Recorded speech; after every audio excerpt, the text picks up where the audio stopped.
And we post the things. We post all of the things.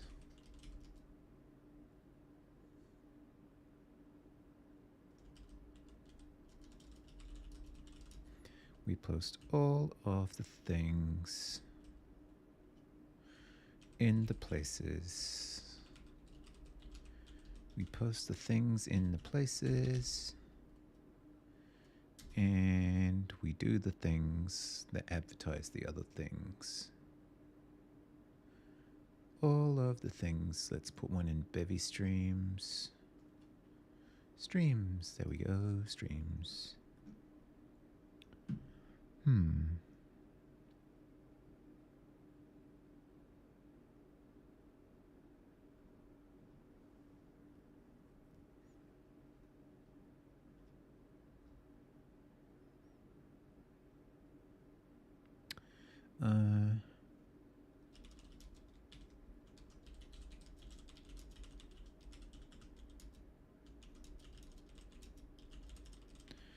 But in my heart, I am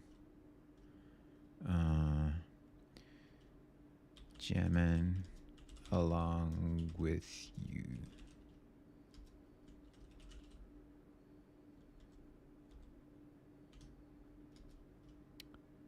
HTTPS, Twitch, TV, me, Basie. There we go. And we go. And who is this other person who is copy link? Copy link. Who is this other person who is also doing? You are second. Hey, Dad. Who is also doing bevy stuff. I need to find out about them because they are rare as hen's teeth. Snendev? Snendev. We shall follow them for later. And we shall do the things. But now we need to do the other things, which include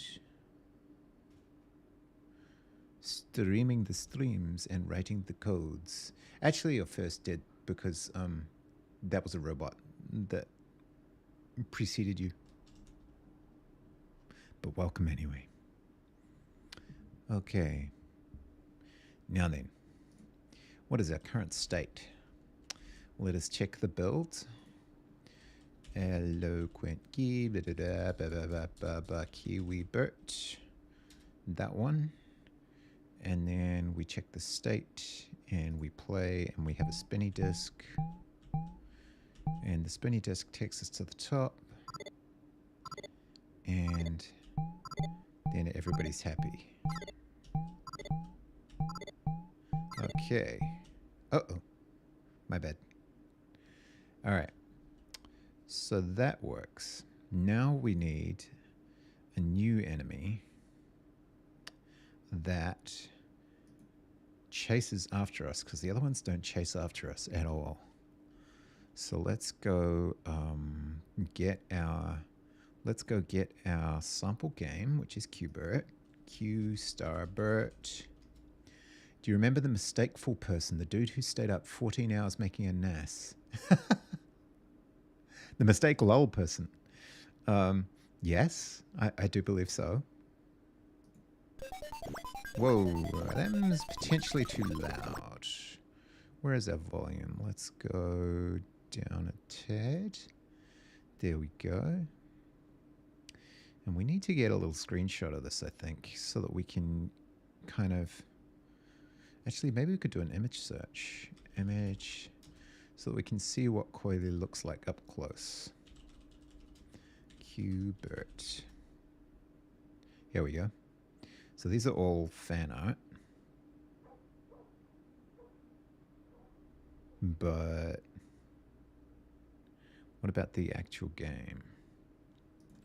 Let's see if we can get a decent screenshot. So it starts as a ball. And then it springs. It springs to life. Like this.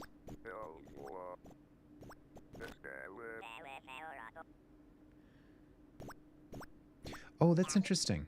I didn't notice that, but when they die, when Kiwibert dies from colliding with an enemy, he respawns at the place where he died. Whereas I've been respawning him at the top. I wonder if that's true for all enemies.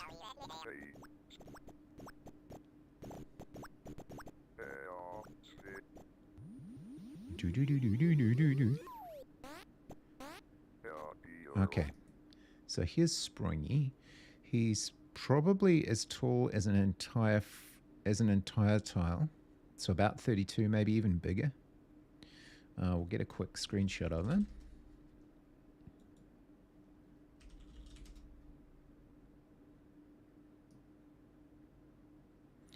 And he's got facing away from the camera directions, which I haven't done yet, actually. I need to do that. And then can we get a screenshot of him collapsed as well? Oh, that was a bit confusing. Do they respawn him on the same square? No. Interesting. So it's only some enemies. Okay, bounce, bounce, bounce. Oh, we got ads. Okay. So those red balls are my sheep, basically.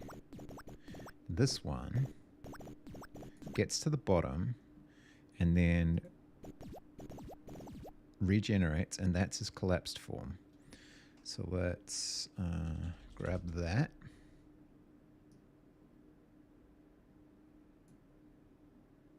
Oh, I guess I just overwrote the other one. All right, let's get some... It was my attempt at doing a laugh, and it turned into like an angry emote. So angry, or so headachy, or something. I don't know, but definitely not laughter. Never mind. I'll figure something out. Okay, new. Probably 32 by 32. We'll see if that turns out to be too big. And then, well, actually, I don't know how big this one is going to be, so we might need to do a paste into new image, paste special into new sprite. Ooh, okay, that's extremely blurry. I wonder if they did that because it's doing that stupid bilinear or trilinear thing. What happens if I paste it into GIMP, for example?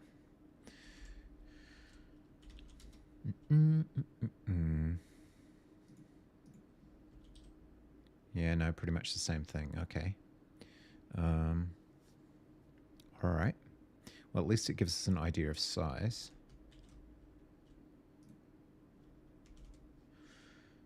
And what is the size of this sprite, just out of curiosity? Oh, huge. Okay. So we've got a coil and a coil and a head. I'm thinking we do like an animated number 8 wire kind of thing, like a coil of number 8 wire. And we start it as just a spool of wire, like spool number 8 wire. Yeah, something like one of these. We might need to add fencing. There we go. Now we're talking. The classic Kiwi fencing wire. And then a coil of it could look a little bit different. But yeah, we could start it out like a bale, like this kind of thing. And it just sort of rolls down the hill. And then when it gets to the bottom, it turns into like an animated coil. Interesting. Interesting. What's our puppy cam looking at right now? Have I got it trained? Have I got it have I got the puppy cam trained in the correct direction? The correct direction we have... not really. We have the ass of a dog. Let's do that. It's hard to get both of them in view at the same time. Where is... Okay, she's just got her head completely off the bed. Fair enough. We'll do that. Okay. Now. Alright, so we could have a bale. And then we could have an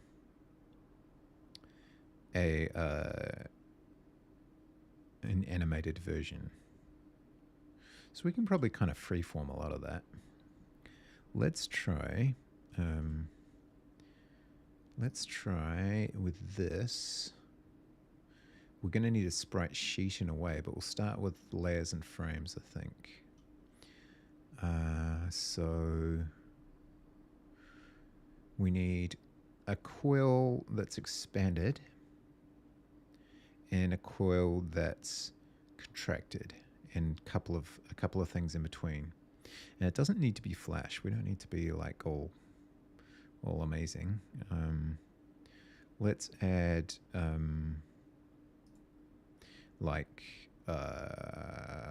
don't know, 4 frames of animation, maybe 6, maybe 8.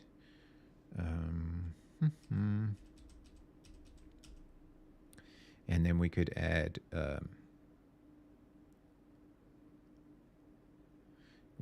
like a couple for its other form, because that other form only ever has to go downhill. It will never face away from you, whereas this one, it will need to face uphill at some point.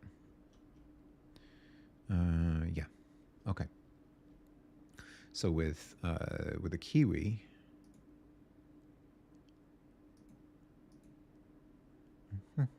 kiwibert, with the kiwi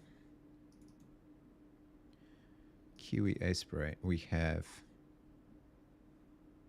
that one, and then a very simple jumping emote.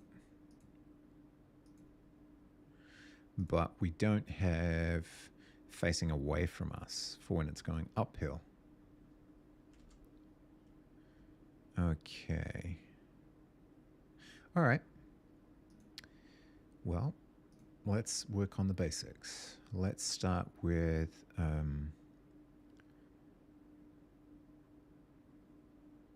kind of a mid-range coil, and then it springs up, and then it springs down, and then it goes back to the middle, kind of thing.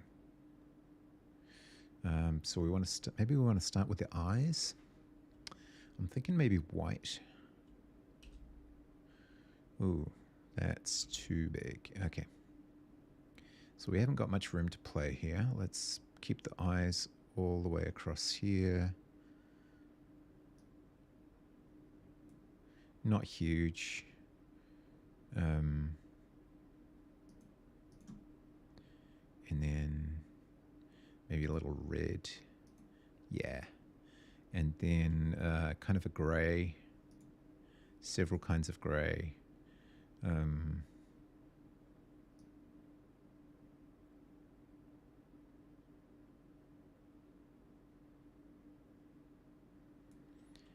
Yeah. We'll figure it out, but we'll sketch. Oh, that was the wrong. God damn it, that was the wrong frame. Okay, so always doing this. How do I remember to check the frame and the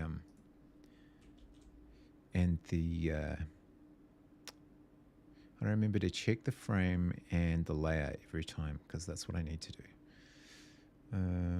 Okay, so we'll go. Our next one will go down. So hang on, we'll copy the eyes, because I think the eyes are going to stay pretty constant. But we're going to move it, because we're squishing our way down now. Yeah, so we got 2 loops to fit in. And we're back to drawing.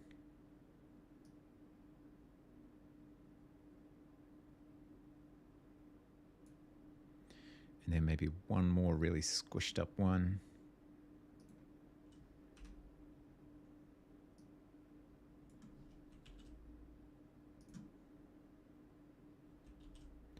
Which will move down again.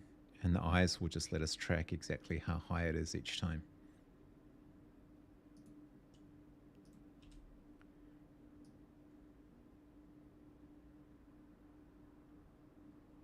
Really squidged up. And then we'll go back upwards to this one. So select all, copy, paste. And then we'll go back up to this one, select all, copy, paste. And then we'll really start to stretch it up. So we'll go select the eyes. Wait, what are you complaining about now? Unselect, deselect, thank you. I will learn to master A-spray. Wow, I'll learn to get better at A-spray. Okay, so this gets higher. Maybe halfway between. And then we go back to drawing and we get 2 coils, which are kind of spaced out now. And then we go again with the eyes.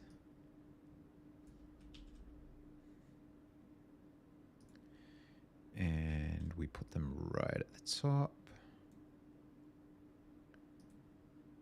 Wait, do we get to the right frame? Yeah. Okay. And we have a really stretched out coil.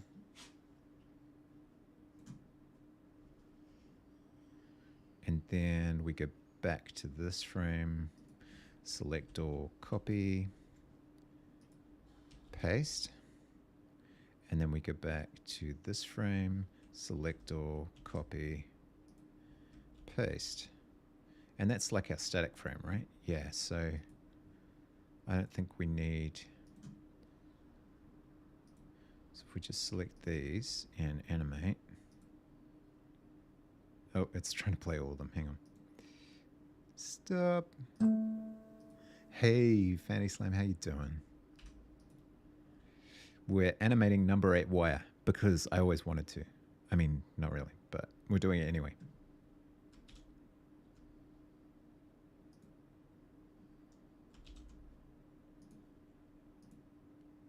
Okay, so that one can go.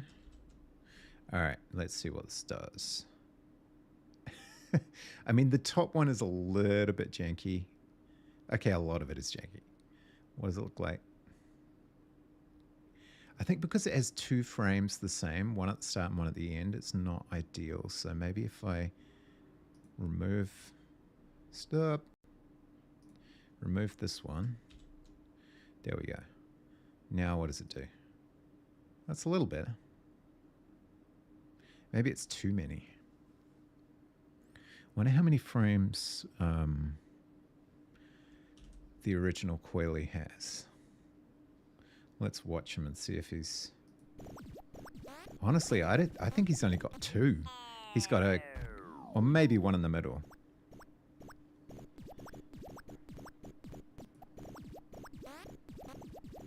It's like down, up, down, up. It's pretty basic animation. Oh, you're lurking? Nice one. Thank you for the lurk. I hope your Sunday's going well. I know Sundays can be pretty busy for you. And then up, down, up. Yeah, maybe only like... What would that look like if I just eliminated some of the frames? Okay, stop. We got... Maybe if we just had 3 positions. So this one. Not that one, so remove that. This one. Not that one. That one. Not that one. That one. And not that one. Let's try that.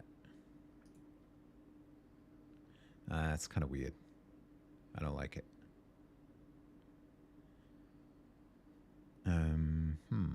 It's almost like they only do... Well, they're only going to do the animation when they jump. So there's that. But I think we will undo that because I think we want more frames.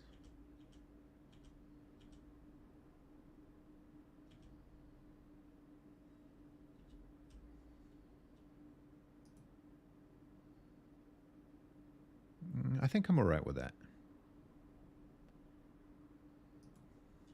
Let's see how it rolls. Obviously, we're going to need to add more to this whole ensemble. Let's try outlining the eyes and see where we get to here. A little bit of eyeliner. Now, do we want just the back of the eye to do that, or do we want it to be completely...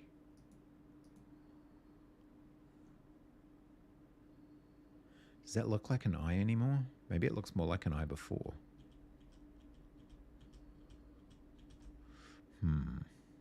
Maybe it needs two eyes. What does the original look like?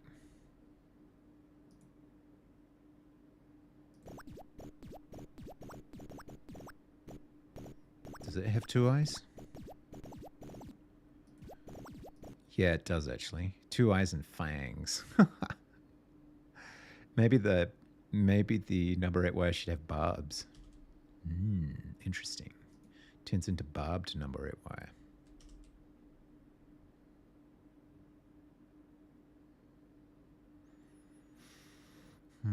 How could I draw a second eye? Could I like just mirror them? Or would that look really weird? What would happen if I did... Well, first of all, I could give more space to the eyes. Which would be fine, because we've got lots of space. But could I do this, for example? Cross-eyed?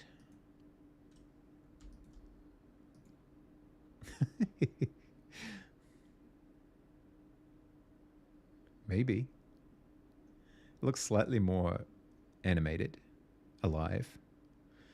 I could use black, or I could use like a darker...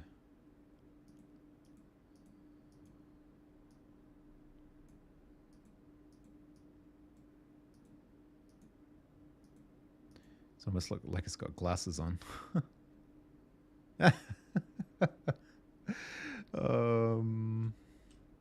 Whoa, that's a very big eraser.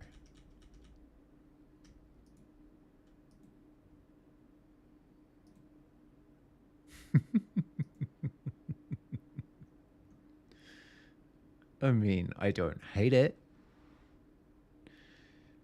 The only thing is, it's always looking at the player rather than at the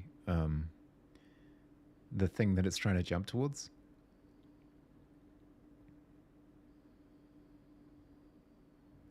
But maybe that's right. Maybe it should be.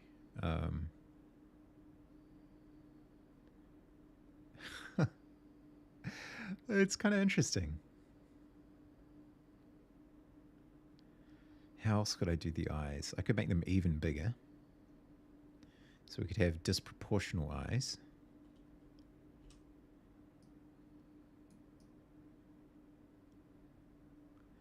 Maybe...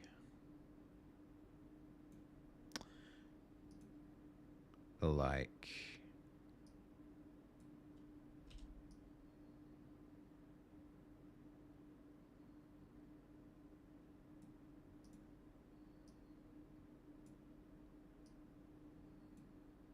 So...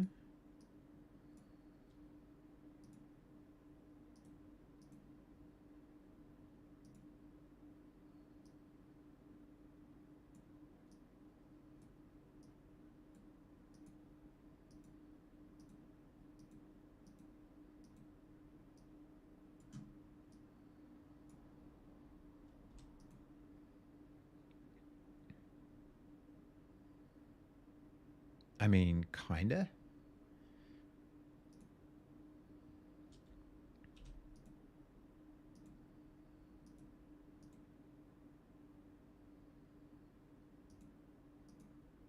no, that's worse. Hmm.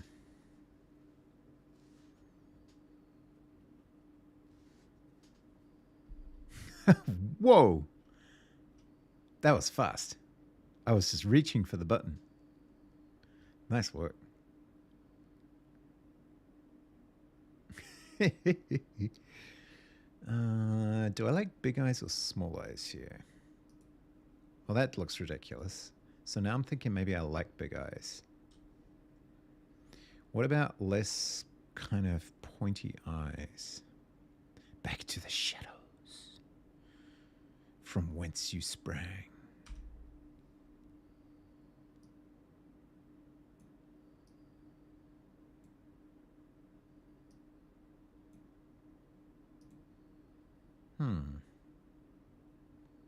I think I'll roll with it. And just see how it goes.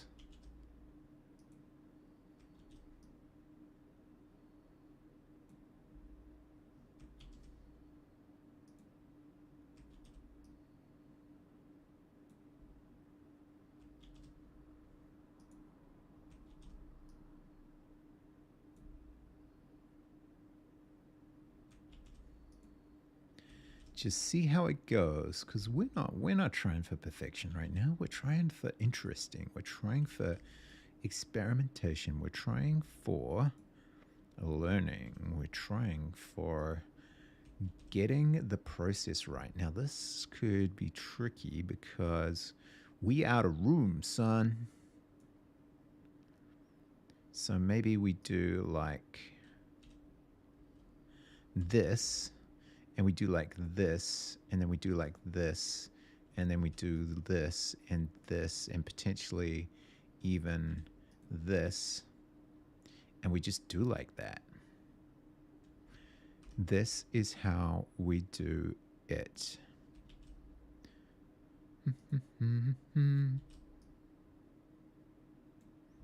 Okay.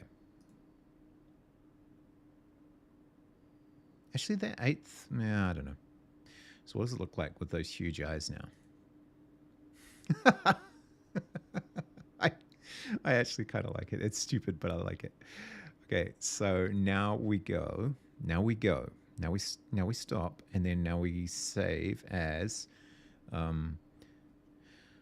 no 8 a separate.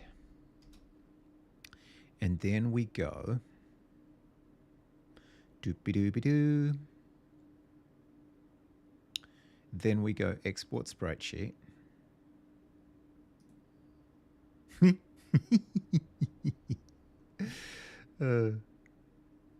Wait, why does it say layer 1 in only one frame? Oh, because this is the export. Okay. Number 8 PNG, blah, blah, blah. Output file, layout, yes. Sprite, selected layers, all frames. Sure, why not? Let's just go visible layers. Borders, yeah. Output, number 8 PNG, where? There, yes, you're correct. Okay, export. Cool. And we go back to the code. We go back to the code. We go to the loading.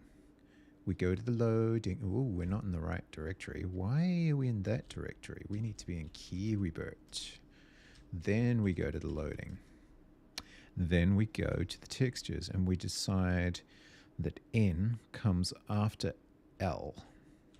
And then we put it here, and we go asset path equals textures number 8 PNG, and then we go pub number 8 handle image, the handle for the image, and then we go to sheep, because sheep has many of the things that we're going to need, and we write we copy, in fact, we copy from sheep to number 8 rs. And then we go into lib, and we say, hey, I'd like a number 8 rs to be included in the build, please. Mn mod number 8 unreserved module. Can't find number 8 RS. Well, you should be able to because I just made it. Oh, you know what? I copied it to the wrong place. So if I go back to number 8, I need to move you to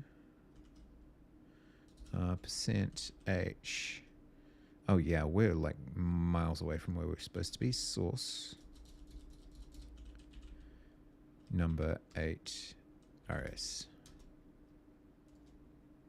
Okay, now are we happy? We're happy. I think we're happy. I think we're happy. And then we go to the plugin and we say, I would like, in addition to the sheep plugin, I would like the number 8 plugin, which does not yet exist. And so now we go from the number 8 and we replace all instances of sheep.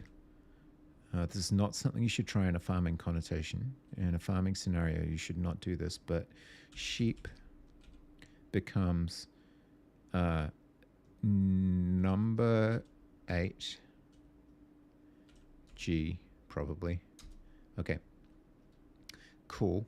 If number 8 pos. I don't think... not all of this is correct. Number 8 move timeout. Sure. Should have upper snake case name like no 8 move timeout. You are correct, sir. And or madam. And then we've got number 8 plugin. We've got number 8 plugin. We've got spawn number 8. And we've got move number 8. Check for collision. And then we've got number 8 state. Moving or falling. Yeah. But also we're going to need spooled. Because we're going to start life as a spool of number 8 wire. And then, hang on, that's not going to work because we need to be able to track movement separately. Like you could be spooled and moving. So we can't do that. We could also have a derive component debug. Wait, why? That is not a state, that's a component. Oh, right.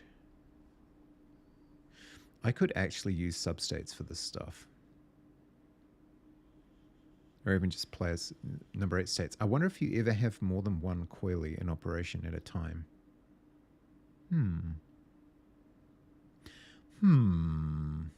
I wonder if you do. Do you possibly?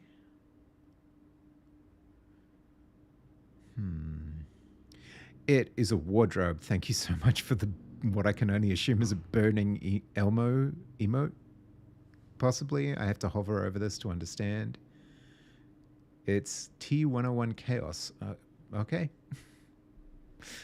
I'll bite. That's fine. That's completely understandable. Howdy to you, sir. And all who sail within you.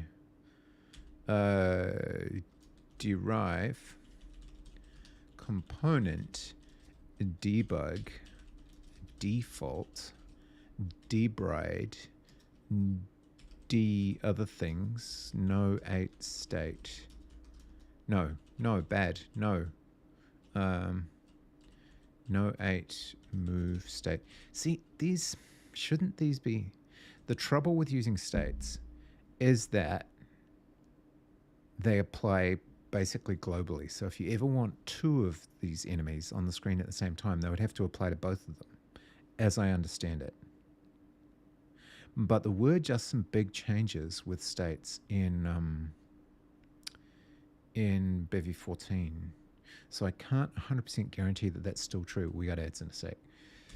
Let us go to number 8 wire. Number 8 wire pictures, very important. Remember these. Let us go to Bevy 0.14 and read the thing. Read the thing. None of this is the thing. What the? Anastasia Beverly Hills Dip Brow Pomade? What? No. Just no. Just Just no. Sorry about the flashbang. Where is the thing? The release, the change log, the thing. This thing. That's what we wanted. Okay. States. We want to know about states. We want to know about the states. We want to know about the snags. We want to know about those, but we want to know the states. Computed states and substates. Okay. So modeling complex SAP state is a breeze with these type safe extensions to our states abstraction. Blah, blah, blah, blah, blah. State scoped entities. Yeah. No, not that. Computed states and substates. What happens if we want to capture the notion of inner menu but then have different states for substate? Yeah.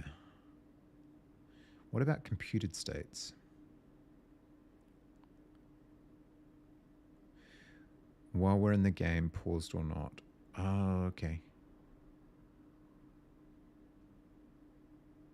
I don't care whether or not the game is paused. Okay, so that's not this thing. We got ads. That's not this thing. So what we should do is come up with another abstraction. We need a per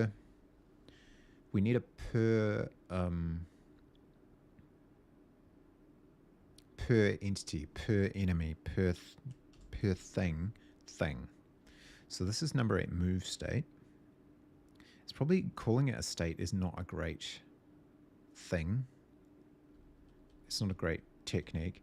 This is number 8 coiled state. Default coiled, uncoiled. Because when they get to the bottom, they go back to the top of the slide, then they stop, then they turn, and they go for a ride. But they also start chasing you, which is important. They start chasing the chase.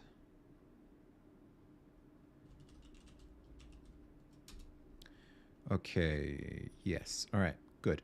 So, spawn number 8, base layer, yes. Moot commands, moot layouts, texture assets, moot spawn timer. Timer, blah, blah, blah, timer. Yes, now we have a sprite sheet, which is 32 by 32, and we will almost certainly have to offset it. It starts at 1. It ends... No, it has how many columns? It has, I want to say 8 columns. Idle is 0, 0. Spawn on either side of top tile. That's still true. We should do that. Animation timer from seconds 0.1. Falling timer from seconds 3. Move timer from seconds number 8. Move timeout. I should extract these. So we have const number 8 animation length, time, duration.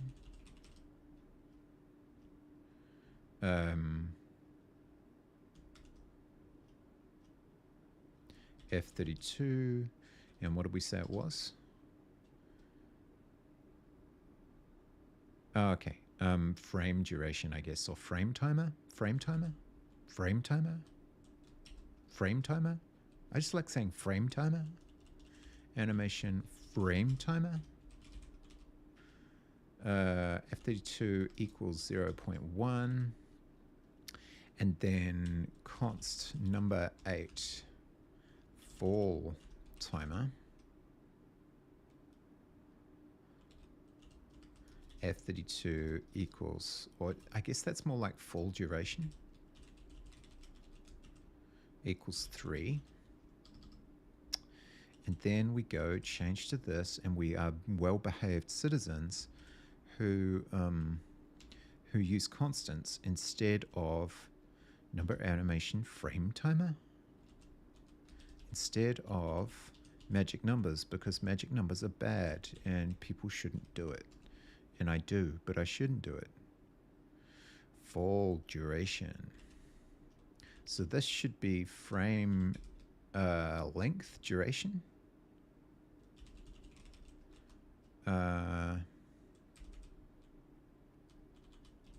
Yes, it should. Duration. Okay, except it's not a duration because the duration is a very specific thing. So it should be frame seconds, right? Fall seconds. And this is move timeout is a better name because what's your problem? What's your beef? Oh my god, that's a bad error. Okay, up, up, up. Here we go. Fall seconds. Move timeout is correct. Animation frame seconds. Yes, these things are correct. We should not use magic numbers.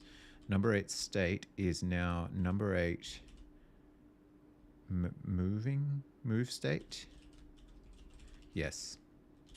And we should include number 8 coil state. I think we're going to change that to coil state and coiled. And then we'll have an error. It's not defined anywhere. And we will change it because that is what we do to stop the bugs from yelling at us. Okay. Pub struct number 8. Method iter not found for the struct. How dare it? Spawn number 8. Actually, we should just change these names to spawn, right? Because we're in number 8 already. Do. Oh no, we can't do that because move is a keyword. So we use movement. And we keep going through here, and we keep going through here, and we get texture assets number 8 little word, little letter, little letter. Why is my phone yelling at me? Stop that. Mute number 8 is a query which has number 8 move state and number 8 coil state. Beautiful. And this is now called movement. We like it a lot. We are very happy about it. Then we get number 8 state is definitely not a thing, so we call it move state, and we call it moot coil state in this, and then we're much happier.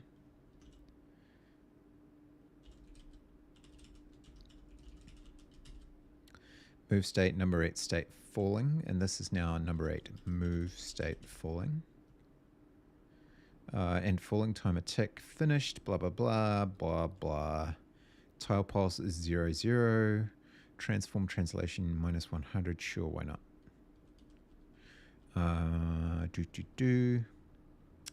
Valid number 8 moves. This is true, but only... This is only true when in when in coiled state. Because when they get to the bottom of the map, they go back to the top of the slide, then they stop and they turn and they go for a raid. Number 8 falling. We don't actually... I don't think we have that. We'll just use sheep falling. And then number 8, move state. So move state equals number 8, move state falling. Beautiful. What's the problem here? Let valid moves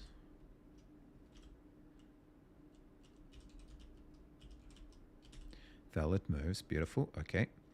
And then we use sheep falling. And why do we have to do this twice? Oh, right, because it might not be on the map, I guess. Move state equals number 8 state. Number 8 move state falling.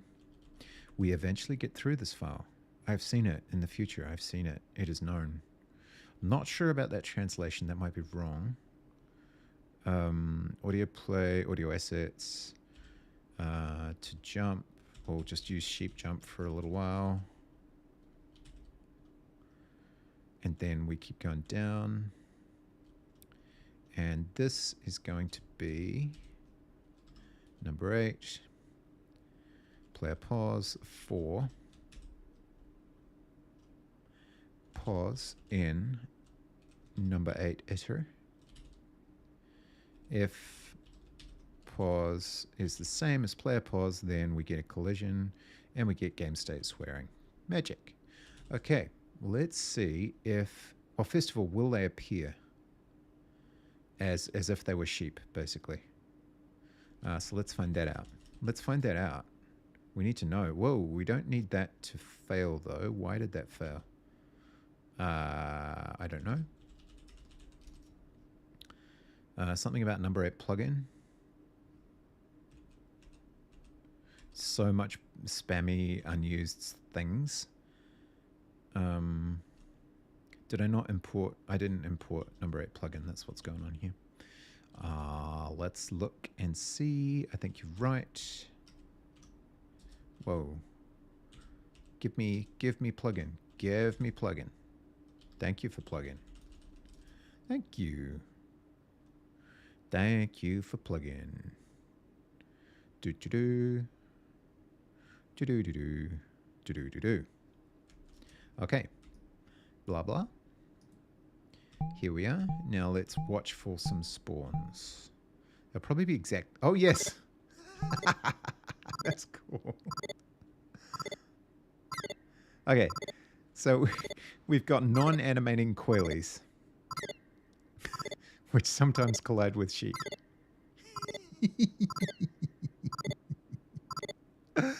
Oh, that's awesome. I love it. Okay, cool. Now, we can...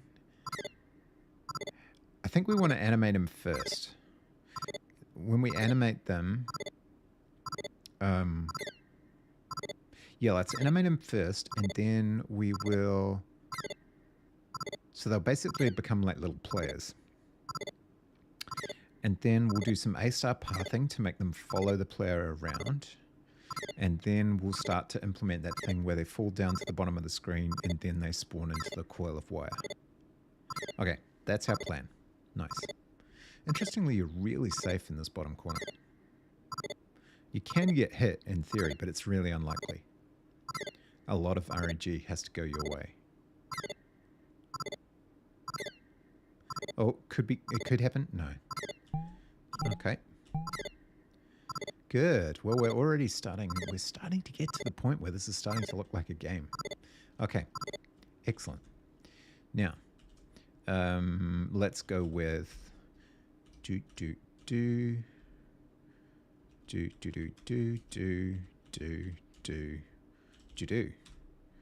add number 8. Coil-y. Okay. Excellent. Now, I personally believe that this is the moment at which I should get a cup of tea. So I'm going to do that. And then I'll be right back. And in the meantime, I will turn PuppyCam back on. Do-do. Ding dong. And then I put the message back up. And then I turn the mic off so you don't hear my old man noises when I try and stand up. That's basically what we're going to do.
Oh, yeah. I'm making stew. I'm making stew, and the stew is turning out to be really good. It's really good stew. It's got gochujang in it, and it's delicious and spicy and unctuous and good. I'm very happy. There will be stew for dinner. Excellent. All right. Now, we have Coil-y. We have, well, we're calling them number 8 now. So number 8 works. Let's get number 8 animating, and then let's get number 8 kind of moving in the same way that the player does. So if we look at player and movement, animate sprite movement, run if, yeah. Okay, let's go copy some shit. Let's copy some shit. Let's copy some of the shit that we need for the things that we have. Number 8. We copy the shit, and then gradually we end up with systems that can be reused. That's what we end up with.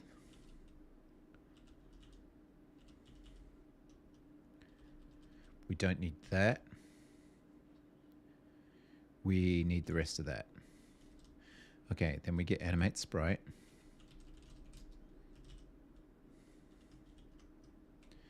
Actually, do we? Or do we just run the version?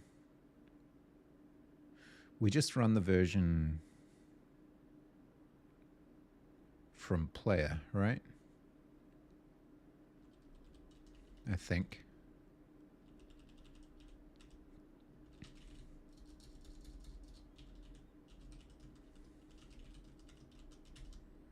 Do we not? Hang on.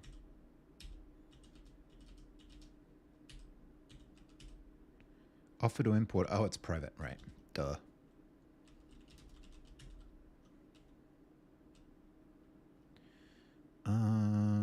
Yeah, to be honest, we probably could reuse this as well. Cubic curve. Move timer, move transform with player. Yeah. You probably wouldn't even need anything with a move timer should be able to run this function. If you just change it.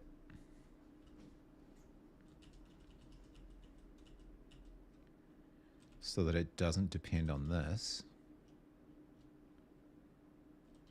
That might be fine. And then this could become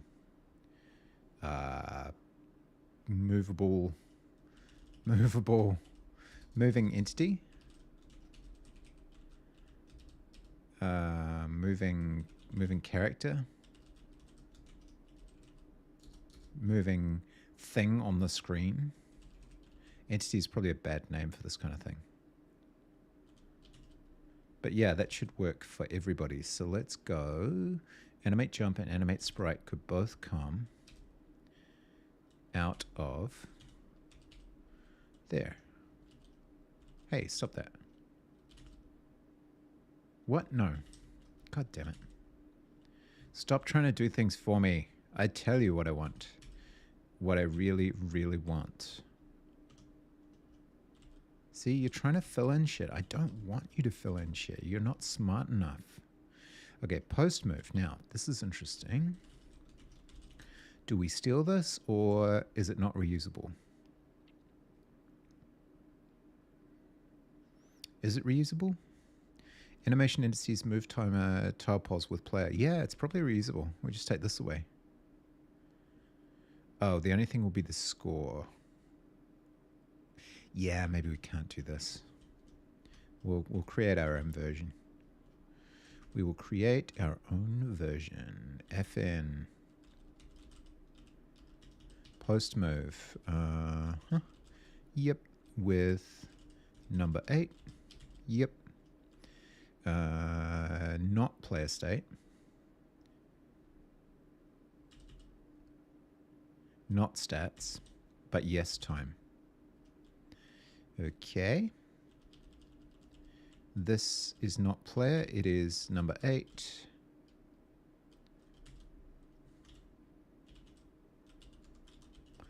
blah, blah. And then this is, there is no, wait, I have to take my tea bag out of my tea. It's very important. Oh, I'm looking forward to this tea a lot. It's going to be nice. I feel like it's just what I need right now. I'm going to slurp it. Don't judge me.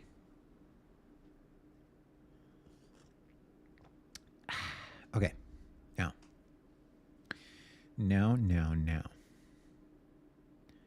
We get...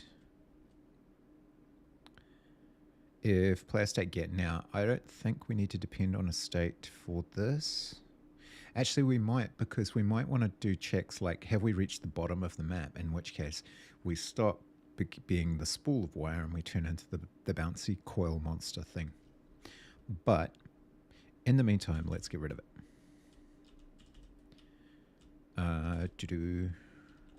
Commands entity E. Insert tile texture index. No, we don't need to do that. That's when we change the color of the tile. We don't need score. We do need to change the animation indices. And we don't need the tile pause by the looks of things.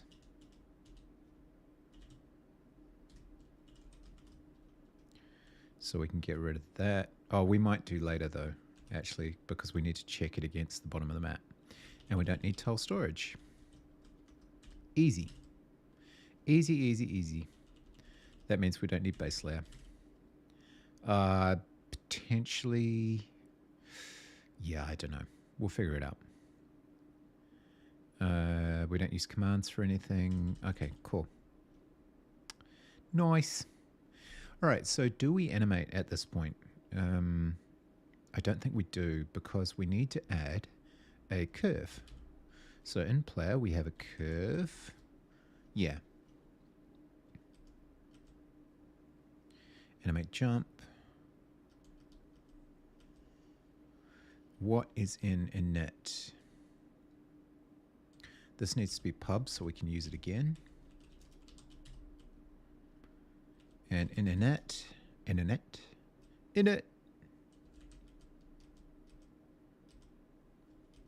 So many inits. Do we have a curve? We do not have a curve because we add it later in movement. That's perfectly fine with me. I don't care. Get target tile pause, don't care about that. Post move, don't care about that. Movement. Now, we need to do a lot of this again, but not the stuff where we listen to actions. So, perhaps I should just copy the whole damn thing.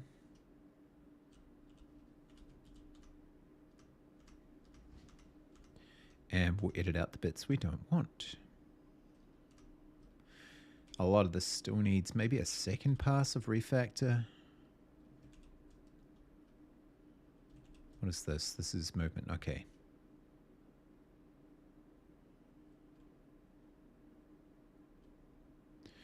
And we'll have this in here as a resource.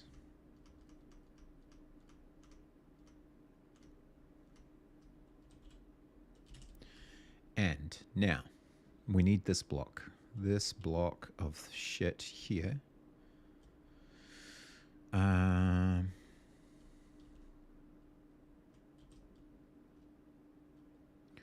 We're matching against action, but I think really we need to know in what direction are we facing, in what direction are we moving.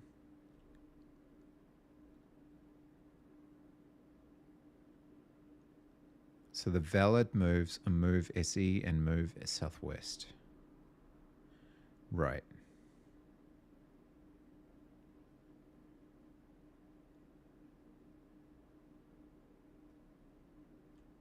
Valid moves choose. Let some target, else we fall off the edge.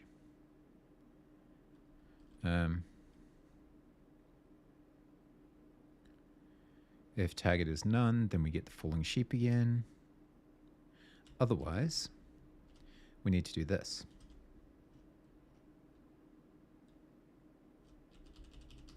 Bad vimming, don't judge me. Okay. We need the sprite. Where's our sprite?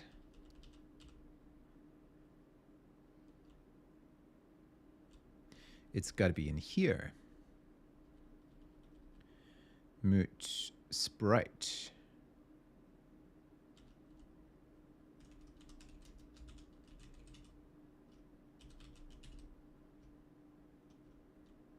And that comes before topos. Beautiful. Okay, now we've got action that doesn't exist. Instead, we're going to do valid moves. And we're matching. What are we matching? Oh, the dir. Okay, dir. Match dir. Dir. Okay. Cannot find function vec3. What?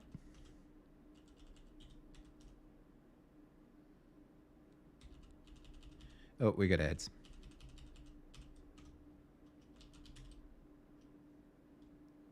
Okay, we got vec3. Target transform is... Some targets get target topos. Storage target is none. How did we calculate target transform?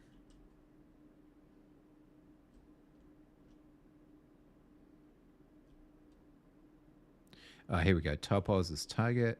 Transform is transform from translation. Target center and world. Right, so this is just morphing into the new... Yeah, okay.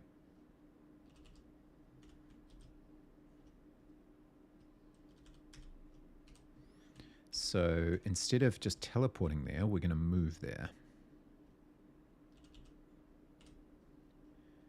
We're not going to do that yet.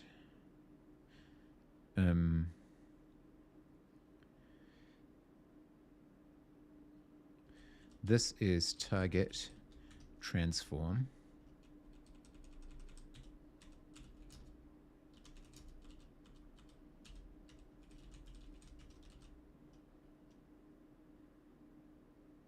Yeah.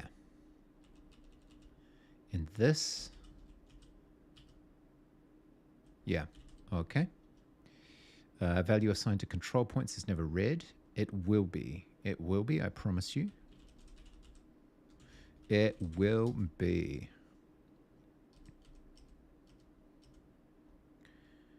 Because of this.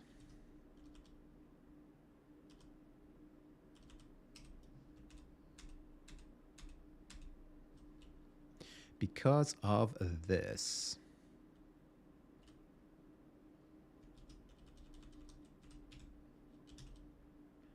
This goes away, I think. That stays. That goes away. Player entity is what instead? Just E by the looks of things.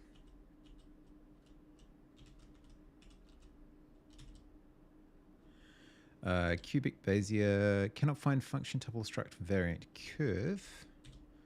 That is because we need that. And then this is because we need that.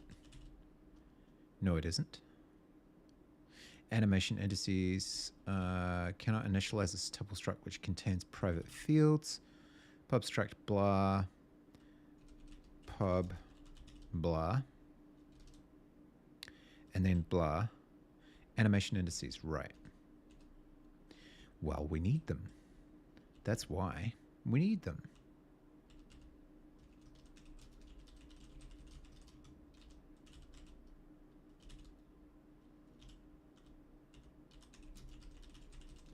We need so many things. We're so needy. Yeah, we know about coil state. We'll get there and eventually. We'll get there. Control points is never read. Yeah, we know about that. Blah, blah, blah, blah, blah. Hey, we're starting to get there. Okay. So there are potentially other things going on with this, but let's just see where we're at. Tile pause isn't used. Move timer pause. Animation indices blah. We never actually assigned the new tile pause. Maybe I should put that back just for now. I've noticed a couple of bugs where like you look as if you've been caught even though you look like you're on a separate square just because the animation hasn't finished yet. But we'll fix that. Tile pause equals target. Okay. I actually don't know where we are right now. I've kind of lost track. So let's just find out. Let's see.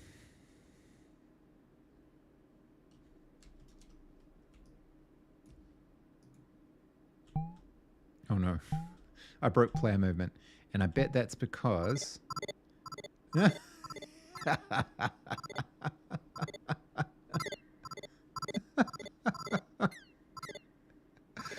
Oh no. That's not at all what I was trying to do. Oh man. You know what's happened? I've edited the wrong file again. God damn it. So he's moving all the way to the bottom and then falling off.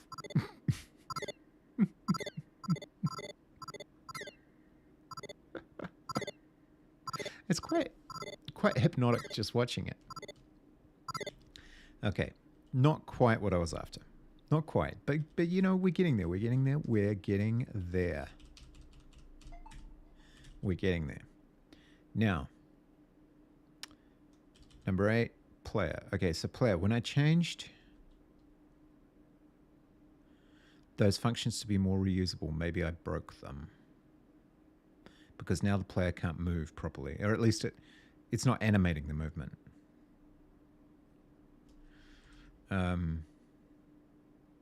Animate sprite. Actually, that's interesting. Does it animate the sprite but just not move the tile?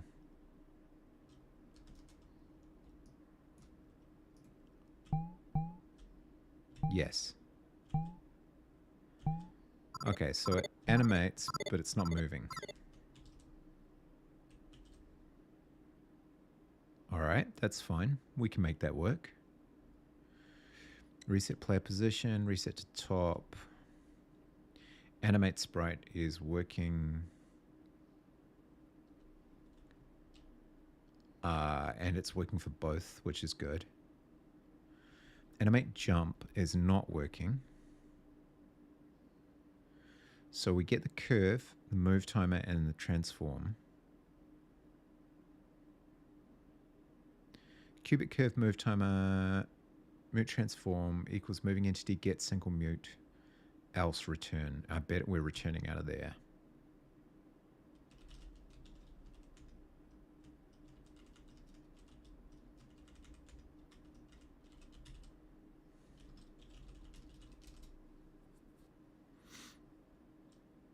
I bet that's what's happening.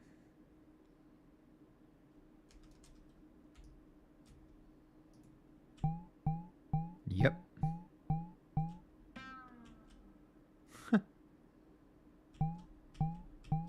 Okay, so that's broken. Why? Cubic curve is an option, move timer and transform. So everything with a move timer and a transform, I would have thought this would work for. But, oh, get single. Right, it's not single anymore. So, okay. So, all right. So for cubic curve, move timer, mute transform, in moving, wow, entity editor mute.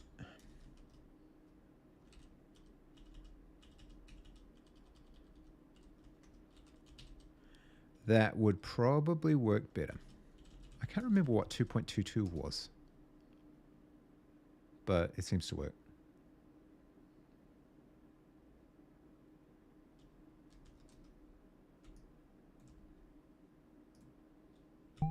Okay, now we're back. Question is...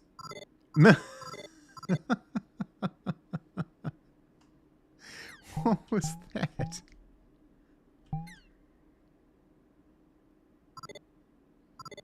Okay.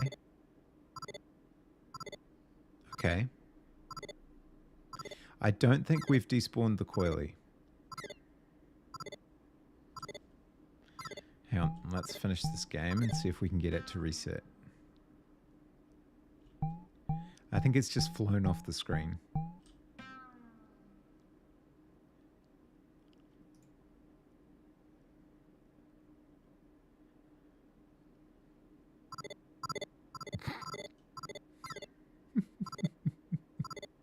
What was that?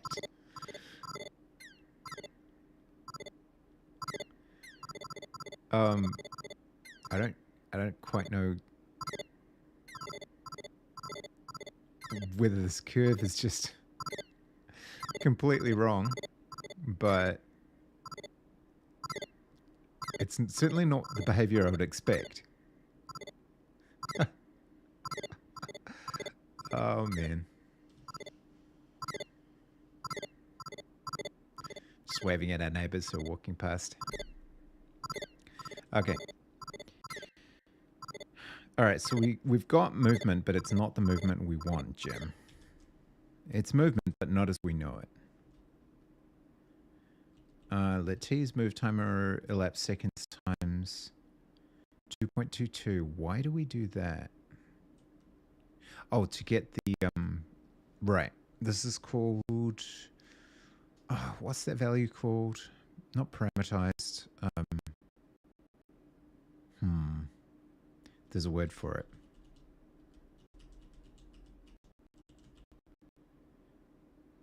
Parametric.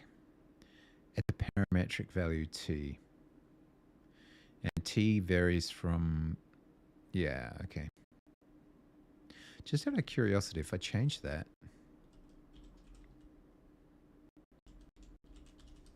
what happens? Because we've got to remember that there are different... Oh, no, it should still work.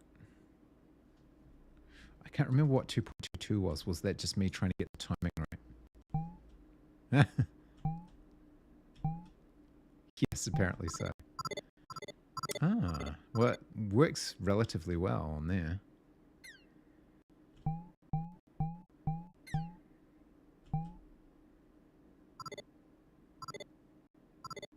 But obviously not for the kiwi. We're also obviously not despawning the wire when it falls off the edge. But interestingly, with that value, it was relatively sensible with its curve when it was jumping. Good job you can see which square you're on.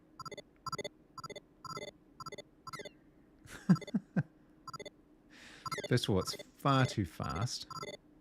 It's not respecting its movement timer.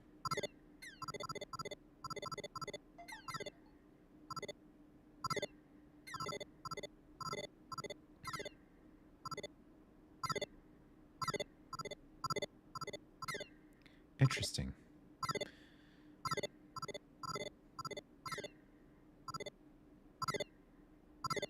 I feel like its animation is too fast, like it's kind of bouncing up and down a hell of a lot.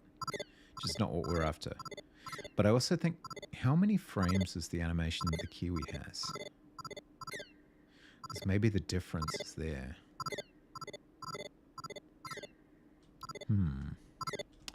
Okay.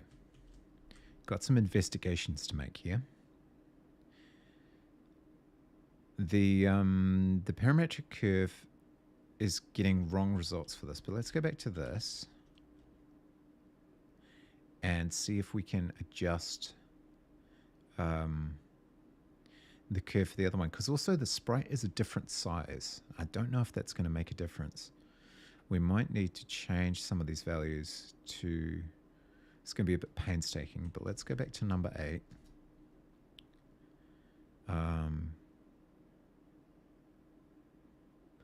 There's post move. What about despawning?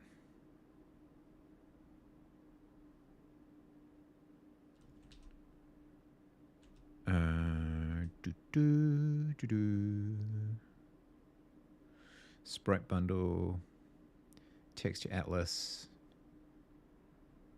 spawn points. Oh, that's the other thing. We changed the animation frames get changed to 0.7. Is there 8 frames in our animation? Oh, yes, there are. So is that true of the Kiwi as well?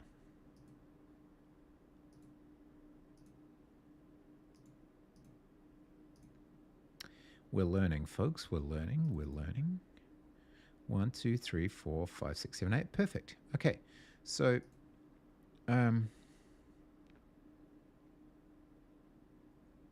yeah. So, why is it, first of all, why is it animating so fast? We're using animation frame seconds 0.1, whereas on the Kiwi, we're using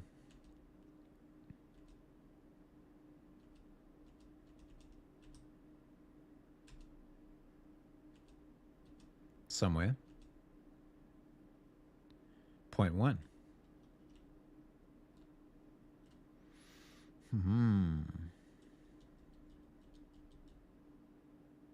Could I be inadvertently incrementing it more than once?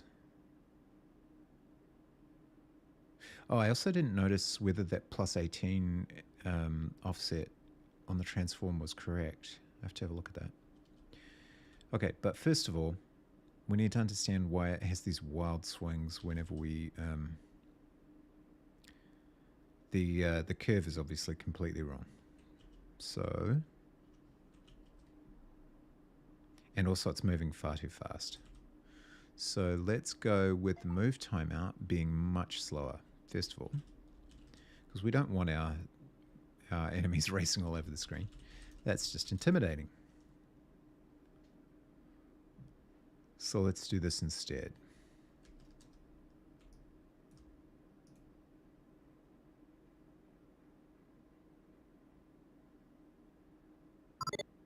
Okay.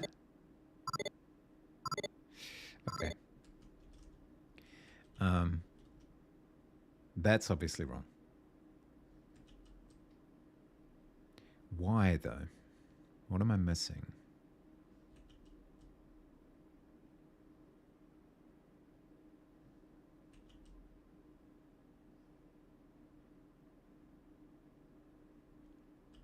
When we animate the jump, or no, maybe it's these translations.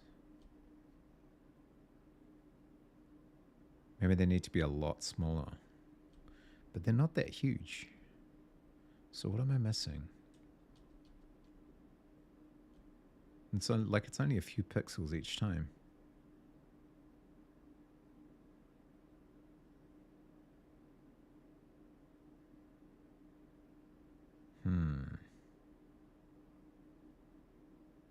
Let's compare this move function in more detail with...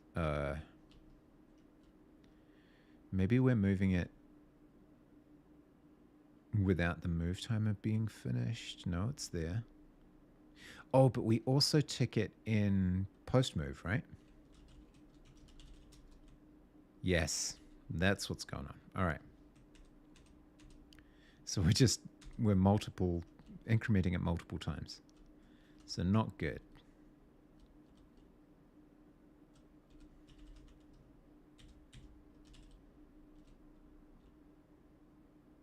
Probably means, oh no, we do still use time somewhere.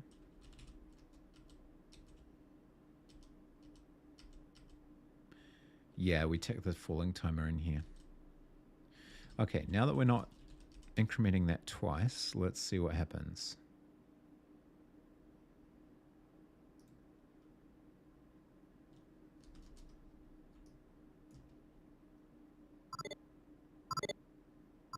Well, it started to move.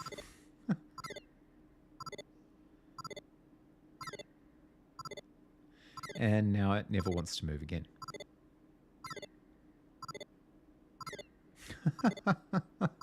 It's just sad sitting there by themselves. Okay. So we took the falling timer there. I feel like I want to handle that separately somewhere.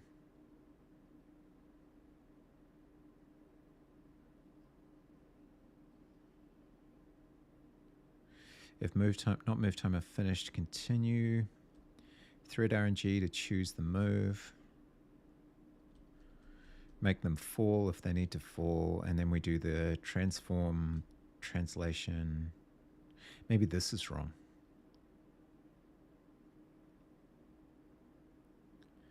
Get target topos. Topos dir.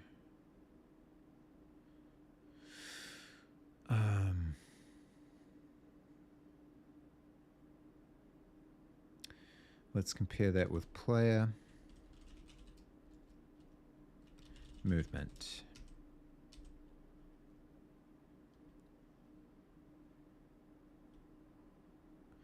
We get a bunch of stuff. We check for move timer finished. We check the action state. We get the base layer. We get the target topos.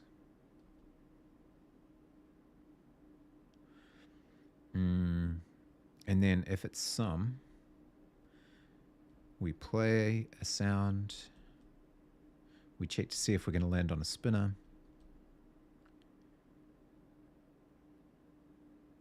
If it's none, we fall. Otherwise, we change our topos.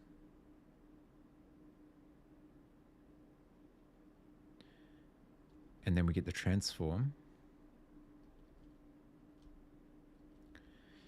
Then we do our control points. Then we insert the curve. Change our animation indices. Reset the move timer and unpause the move timer. And that's it. So that's basically what we're doing, kind of. Except that we also handle falling in this one.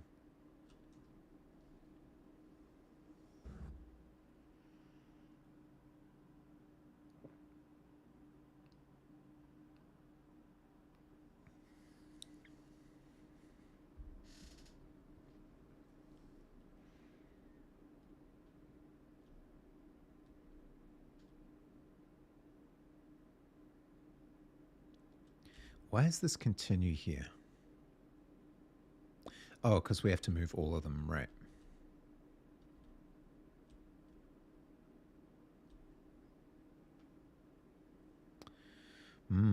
This is a tricky one.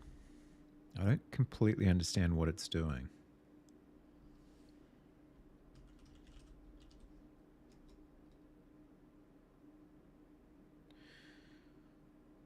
We insert a curve, but it's obviously wrong because it flies all over the screen.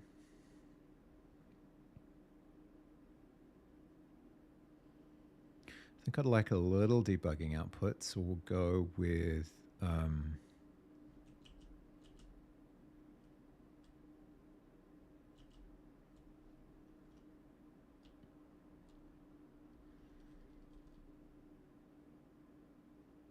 topos is target. Yeah, that actually happens earlier with the other one, but it shouldn't matter, I don't think.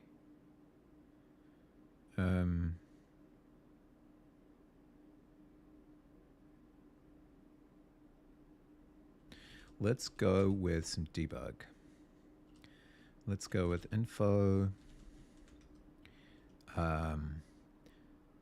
current pause,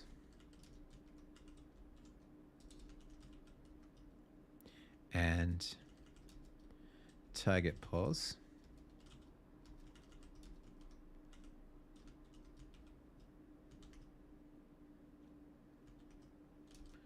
And that's going to be tile pause, target.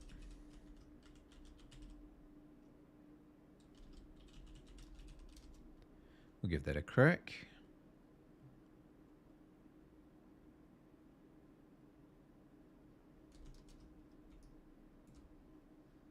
Got the sun in my eyes.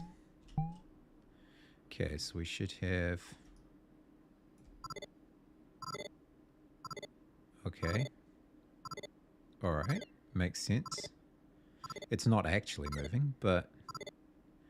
Okay, so it only moved twice. It moved from 1.6 to 2.6, and then from 2.6 to 3.6, and then it stopped. Why? Why? And then a new one spawned in, and it doesn't move at all. What? So why wouldn't it run? Possibly it immediately tried to fall off the map.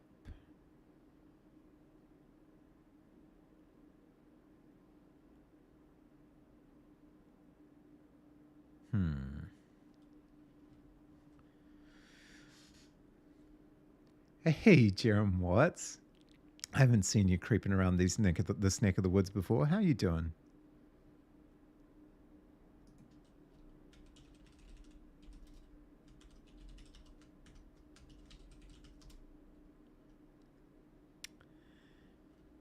Doing good. Excellent. Happy to hear it. Happy to hear it. We are in the weeds currently, trying to understand why our ridiculous coils of wire don't move anywhere. Or at least when they do... Wait. What? Stayed up late and currently poopin'. Does that mean something different to what it means in this part of the world?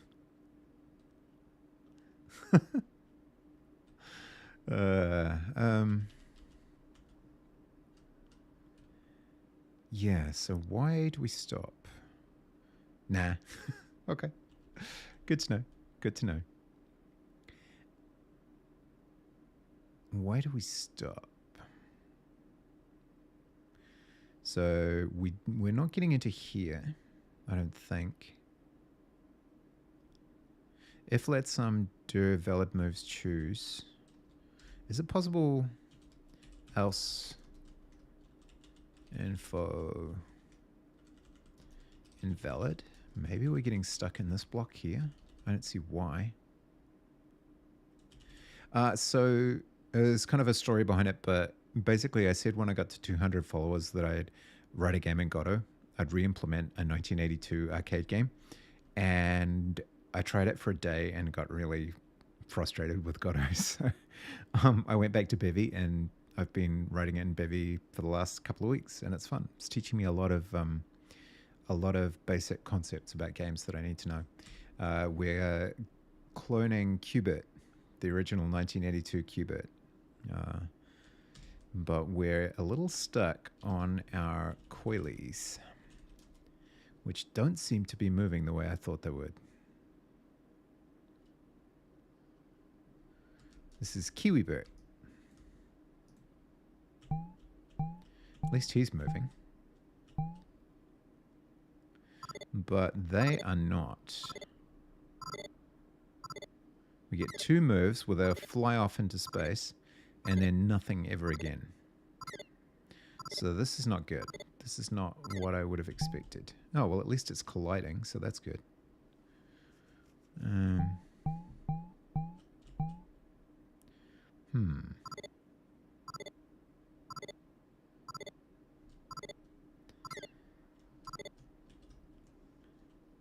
Now, that's not the problem. Oh, we got ads in a sec. So what is the problem? What are we missing? What about player works that doesn't work?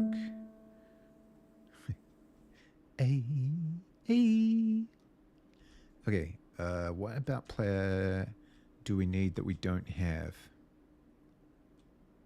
Reset to top? No. Reset player position? No. Teardown? Maybe. We don't have a formal teardown. We do need to have the number 8 be on level.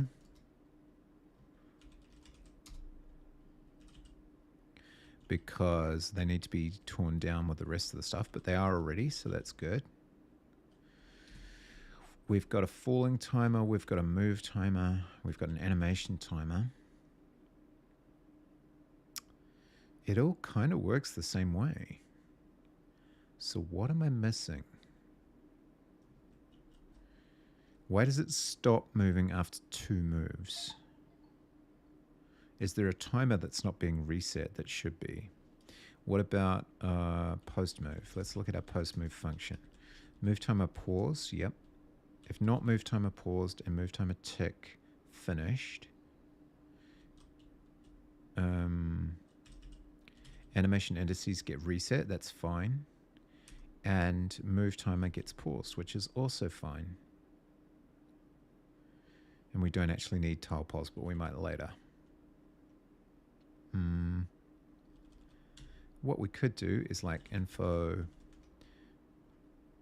move timer paused at tile pause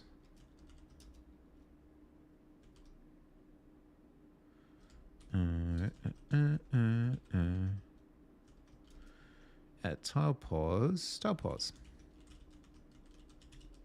And then we can take movement. We can take that logging out of movement because it's not really that helpful.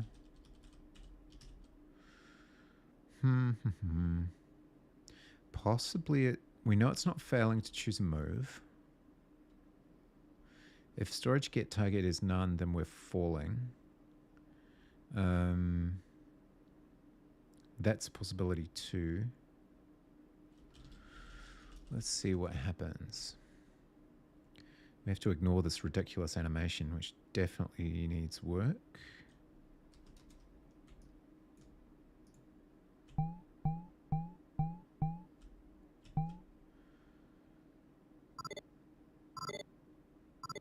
Okay. Move timer paused at blah, and then it never gets restarted. Interesting. Okay. Why? So let's just assume that maybe we're in number 8. Yes, so let's go info falling. And just for the hell of it, we'll put one there. We'll just rule out that that might be something that could be happening. In theory. In theory.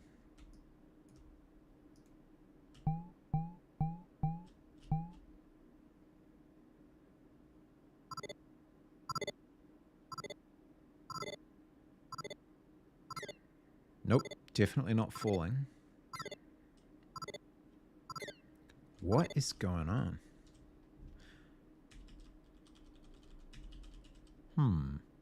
So we know that target is a tile. From translation, target center and world, grid size map type. Extend 1, that should be fine. Move control points. We match the direction. We flip if we need to.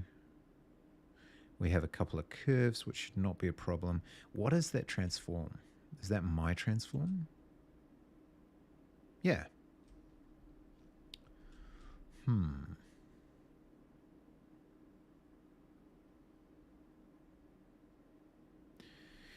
Well, we're probably going to move southwest or southeast. So let's go... let's assume we get to this point, and we'll go control points.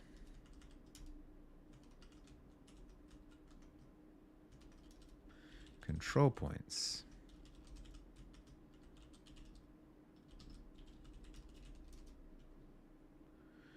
I'll take any kind of debugging information at this point. Anything at all. Anything at all.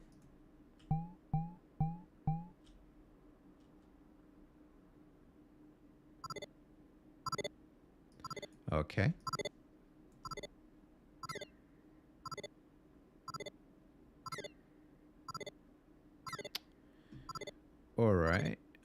those numbers are huge. So that's something. That's ridiculous. No wonder it's flying off the screen. These ones are kind of sensible, but these ones are enormous. That might be true. That is definitely not true. So why are they getting so gigantic?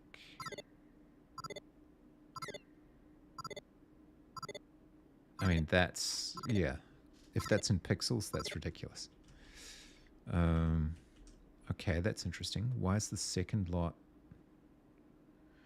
Do we not update our transform? In player, what is that transform?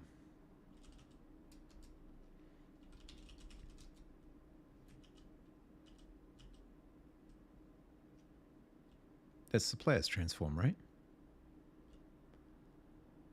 Yeah.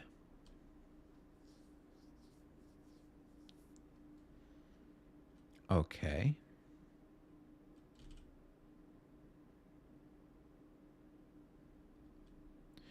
Commands entity insert curve. And then in animate jump,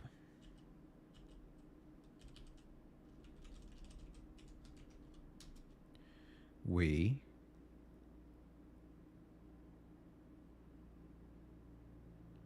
what do?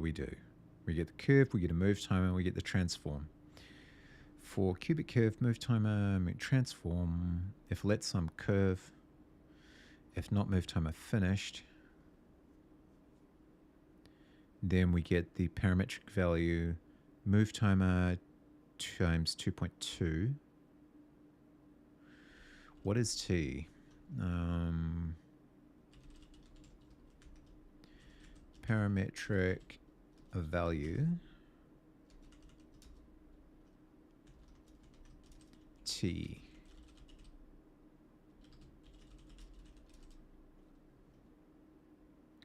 So if we look at what it is for player, that might give us a way to compare what's happening with the coil. Yeah, it's always really low.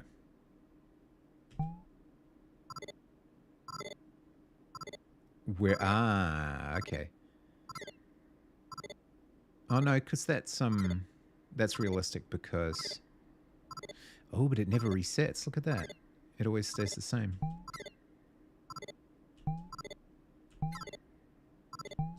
That's what's going on. The timer's never resetting.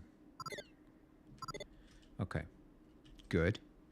So it gets to the end, it doesn't get reset. Why not? Under what circumstances should we have a reset move timer?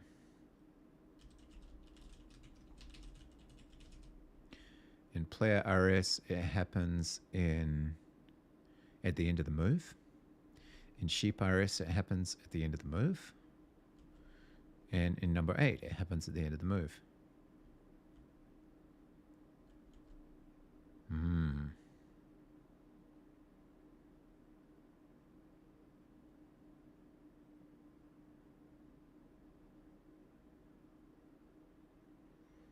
Huh.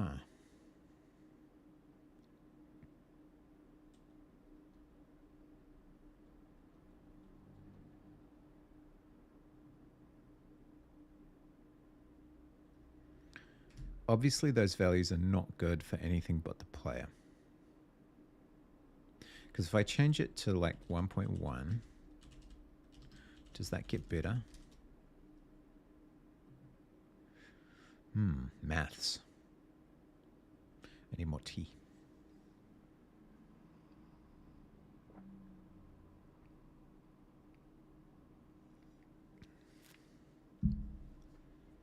Okay.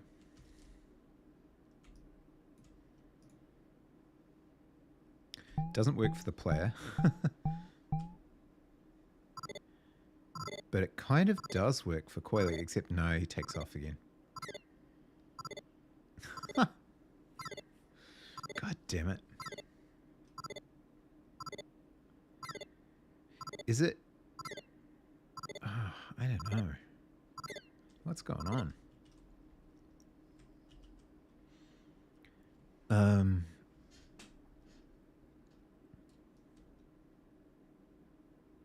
What is going on?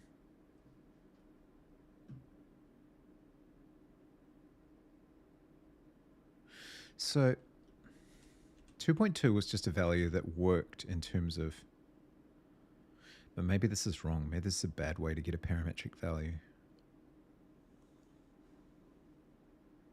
Move timer elapsed seconds, but the move timers are different.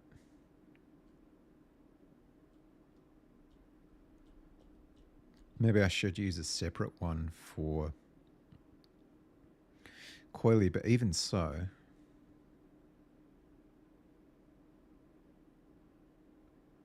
I need to figure this out. Let's hey, Kazpixelart, how you doing?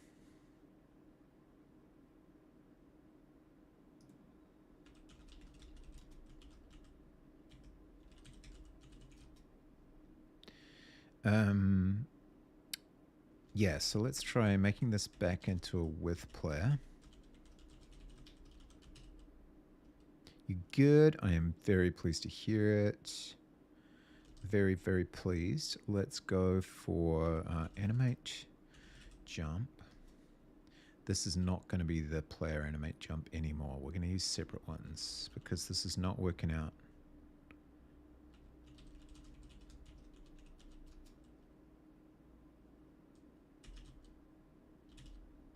But we will steal most of it.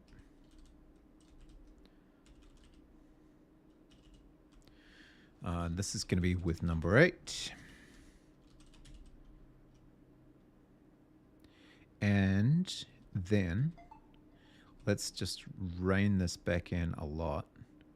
Maybe even like times, I don't even know, like times 0.8. I feel like it's a really confusing way to do this. I just want to see the values not shoot off into the stratosphere.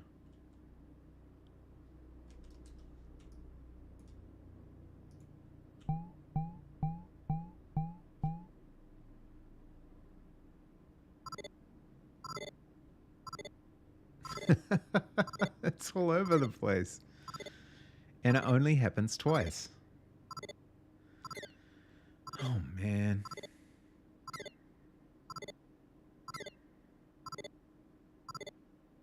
Well, they keep spawning, but they don't go anywhere. I am missing, when I copied the stuff across from the player, I'm missing something key. I don't know what it is. Let's try 1.5 just to see what the effect is. I'm missing something. Oh, we should do a team shout out too. Let's do that. Who's on at the moment? We got Practical NPC, we got Abby, and we got Aria. Am I following Aria at the moment? Need to find that out. Okay, so let's see. What have we got going on here? That first one was kind of okay. And then it just went off into the stratosphere. Is it possible that the Is it possible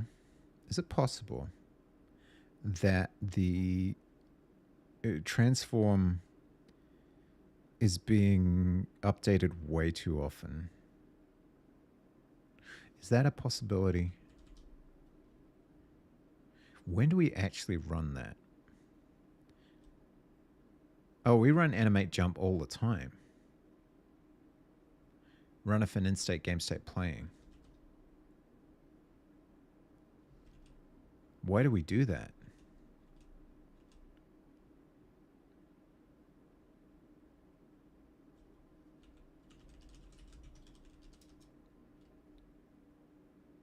If let some curve and the move timer is not finished.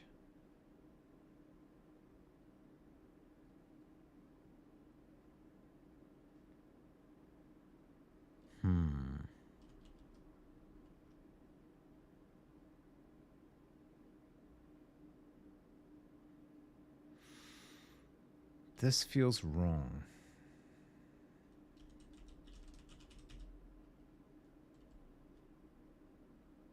Why do we query? Why is it move timer 0 finished and not move timer finished?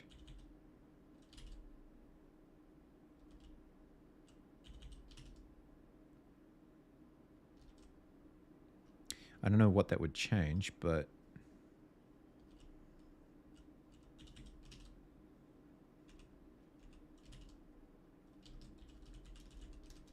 let's just find out.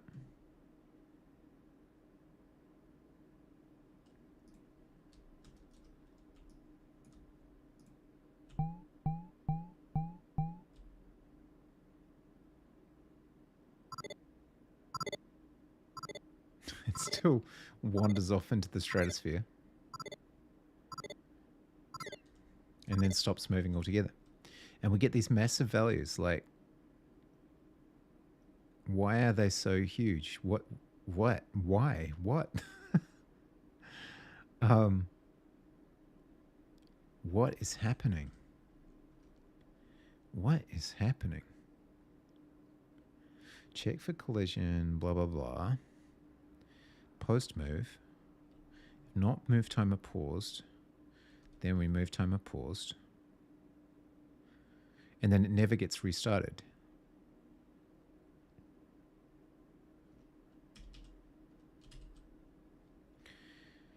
But it should be happening kind of every...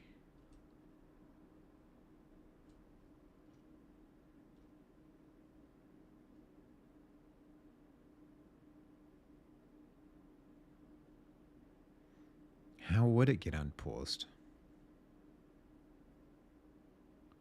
If not move timer finished, continue.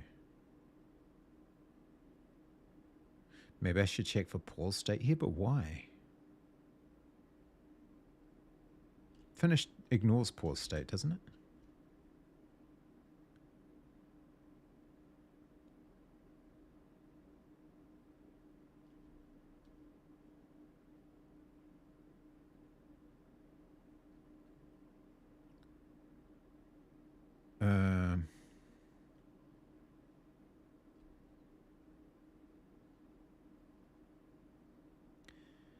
Okay, so let's see.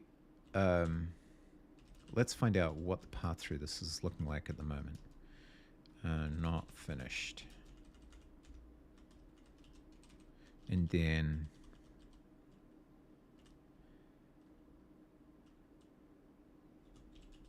chose move. And then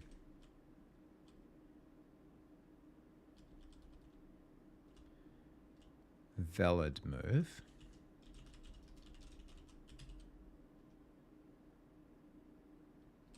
And then target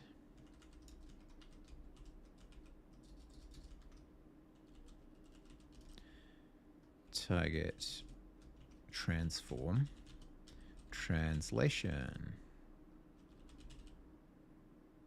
All right, let's try that. Let's see what is actually happening, because I feel like this function is just not getting called.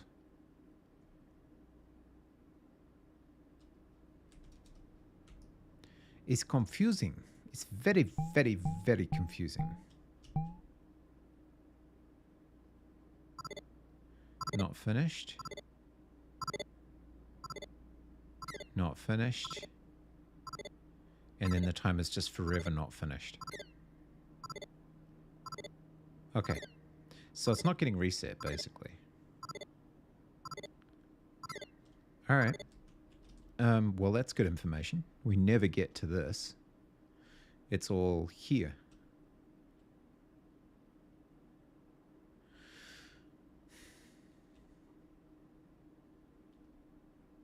With number 8, right?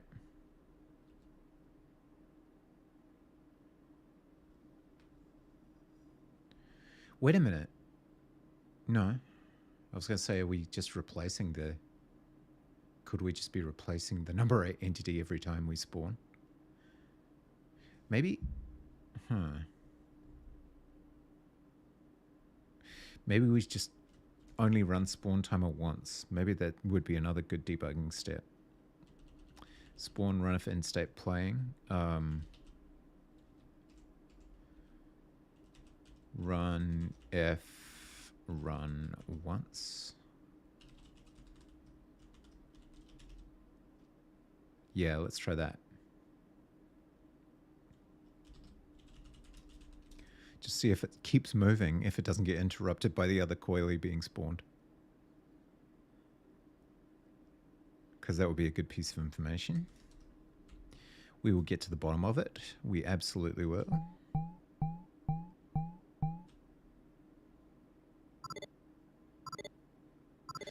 It's not getting run at all. What the hell?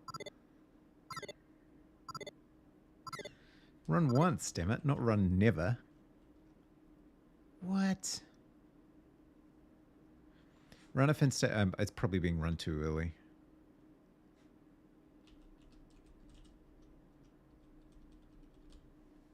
Oh, it's got a timer in it. That's why.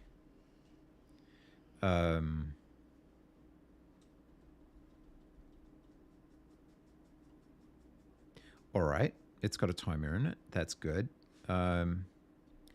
Could we not spawn it if... Or could we run it after?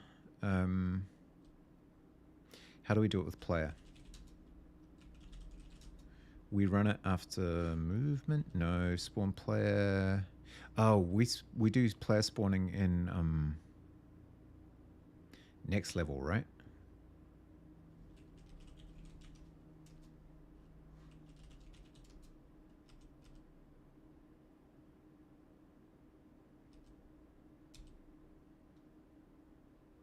Yeah. Where do we spawn the player?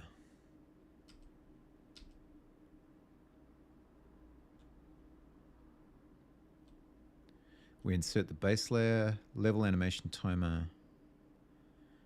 level animation end timer. What are those used for? Wind condition and on level. I guess we don't spawn the player in here.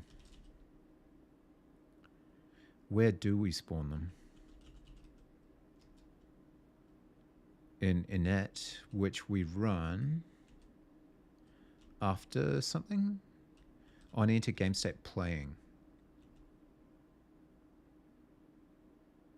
Okay, let's try doing it here too. Oh no, we can't because we've got the timer. God damn it. Hey Fuzzy, how are ya? E indeed, E indeed.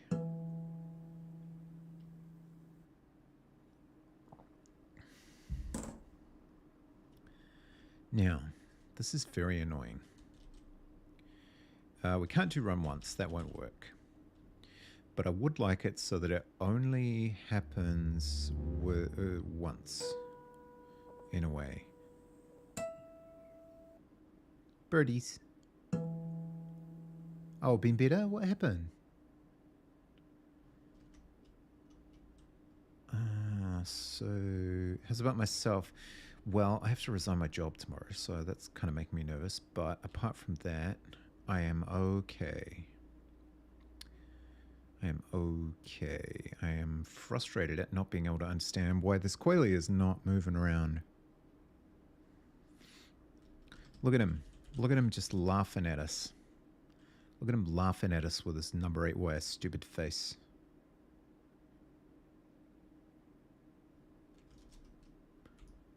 Look at this shit. What is this shit? What is this shit? He moves and then he zooms off the screen. He's not supposed to do that, god damn it. This is a random question from a new viewer. I have the choice to... Hello, by the way, Shinzu Takirami.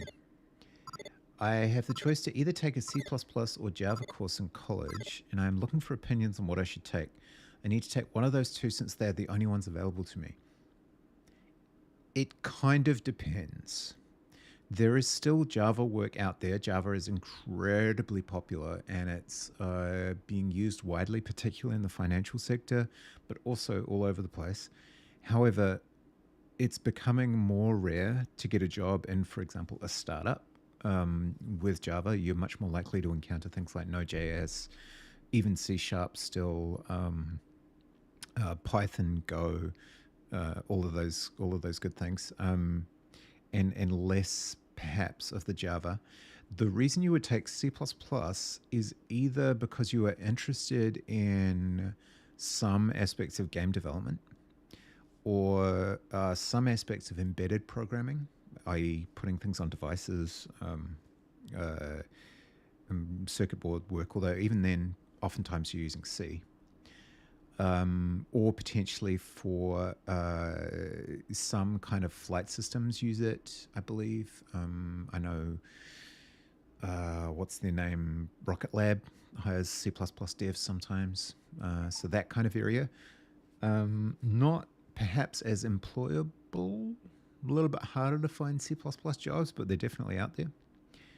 It also kind of depends where you want to end up. Yeah. I don't think there's necessarily a wrong answer, because both of them will teach you about statically typed languages. And both of them will teach you some good skills in terms of basic programming. I'd possibly lean towards Java initially, but that's really borderline. Just in terms of getting a job afterwards. But I think C++ in many ways is more interesting. So,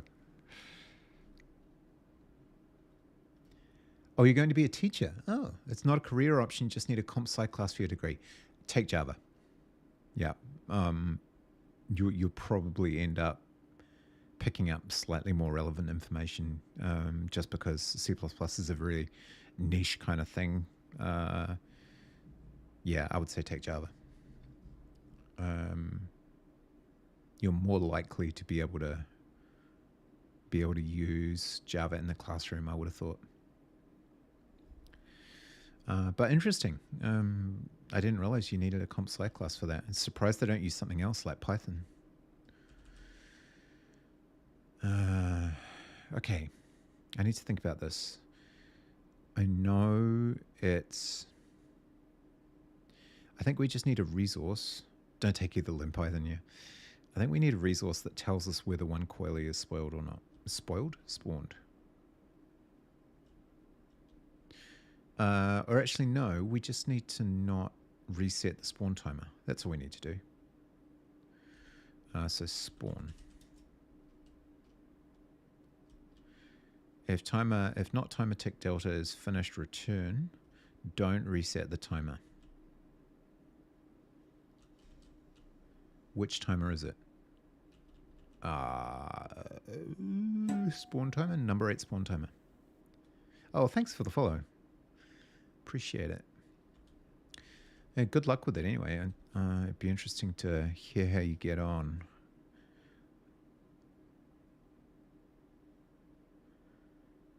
You are so welcome. I hope it was good advice. I feel like it is. If not timer tick time delta, so timer reset, maybe? Yeah. No, not that one. Spawn. Run if in state game state playing. Spawn timer. If not timer tick time delta finished, return. Where does that get reset?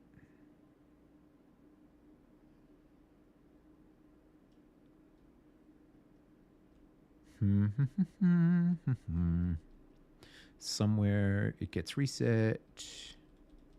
Somewhere. Oh, we got ads in a sec.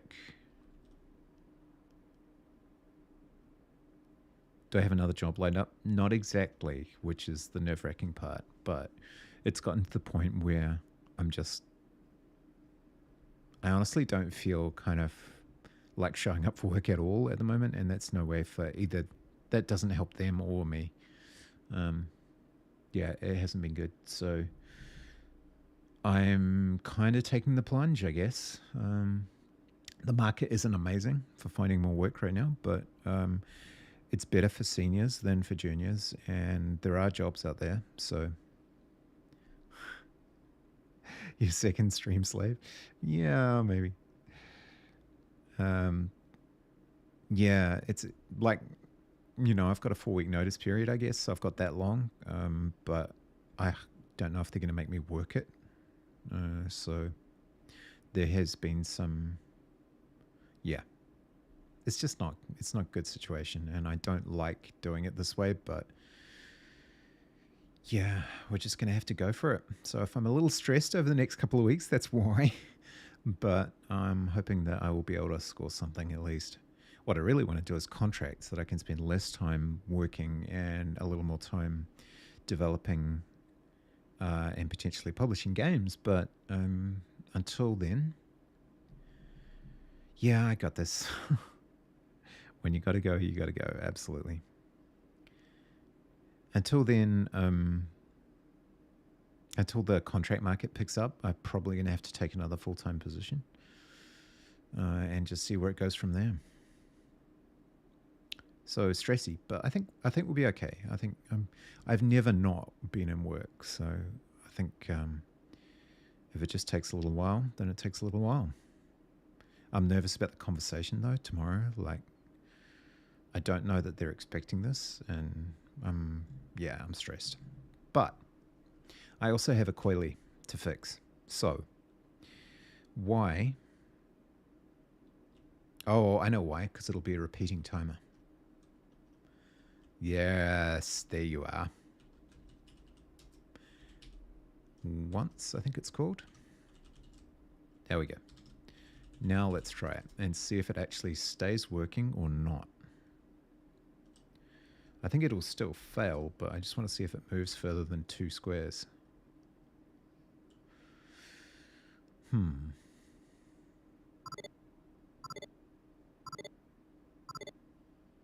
Well, now we get 2 of them automatically. Why did we get 2? What the hell? It gets probably better when they aren't expecting it, because some HR managers can get nasty if they know something's afoot. Yeah, I'm pretty much going to send the email and have the conversation with them simultaneously. I don't think that'll happen. I think most of these people, kind of their heart's in the right place, but it's just not a good fit for me. I need something a little smaller and startup-y, not big, giant, and everything. Okay, so I'm getting 2 simultaneously, is that right? Yeah. And they don't move at all. So I have a suspicion that 2 on the screen at once is screwing me. Why are 2 spawning? Oh, because this should only spawn once, right? But it's spawned, it's running every update. Okay. So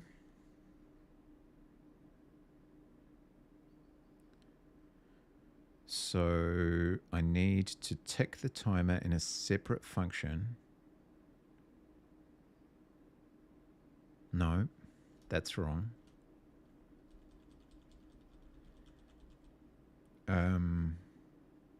We tick the timer, we get to the point where it's finished, and then we just run this over and over and over and over and over again, which is bad.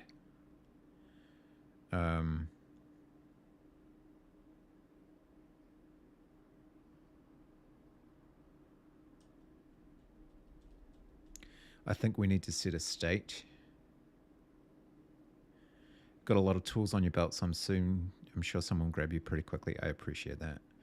From what I've seen, there are more dev jobs now than there were 3 months ago. Honestly, I think you're right. And I'm also looking at the Aussie market just to see if I can get some remote work there. I've done remote overseas before, so that's not a concern. And I can turn I can do platform, or I can do application development. I can do a bunch of different things. So I even sort of vaguely looked at a few managerial positions, but I'm just not that guy. Okay. I need this not to be run on update. I need this to be run on a state change, and I need the state change to be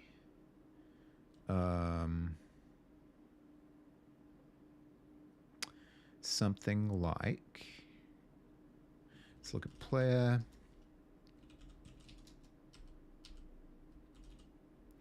Let's grab this. Oh, not that though. And then let's do something like this. Spawn coil spawn state.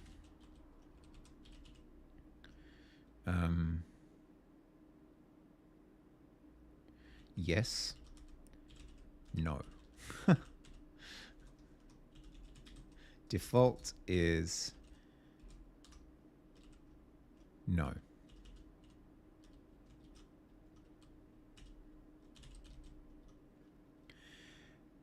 I don't think I ever want to go back to management. I don't have the ego for it. I take it you've done it for a little while then. And then we'll go init state, coil spawn state.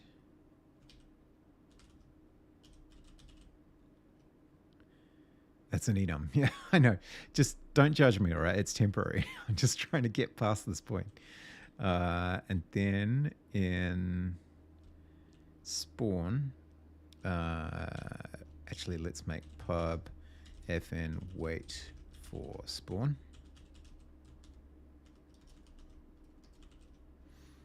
And we want next state. That is a moot. Res mute. Next state. Coil spawn state. And we want time. And we want the timer, which is a query, which is this query. Oh, wait. That increments every single timer. Huh.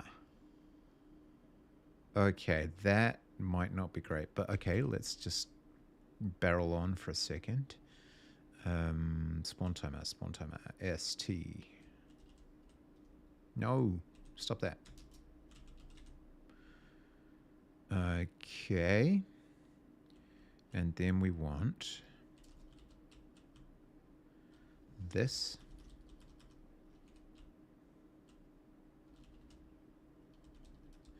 And then we want next state set coil spawn state yes. And that is all we're ever going to do with that function. And then in here we get rid of these and we add next state coil spawn state. Wait, no. Mute, res mute, next state coil spawn state.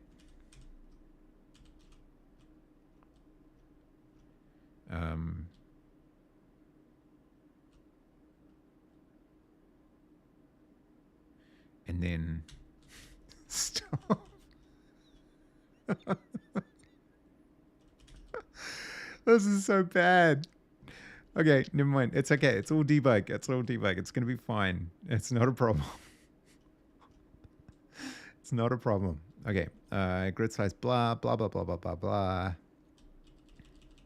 Next state, set, coil, spawn state, stop. Okay. Now, we change the run conditions. So we go add systems, update, no. So this is going to be on enter, coil spawn state, yes. And we're going to add a system update spawn run. Spawn timer, I think it's called. No?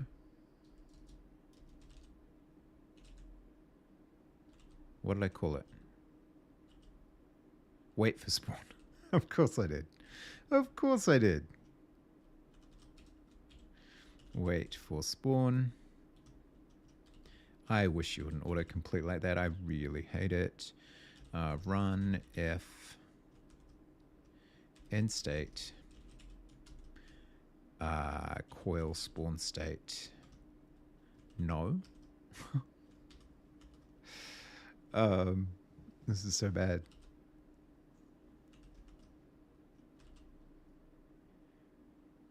And that's basically all, right? Is that enough to get it working? I feel like I've lost track. This should come as no surprise to anyone.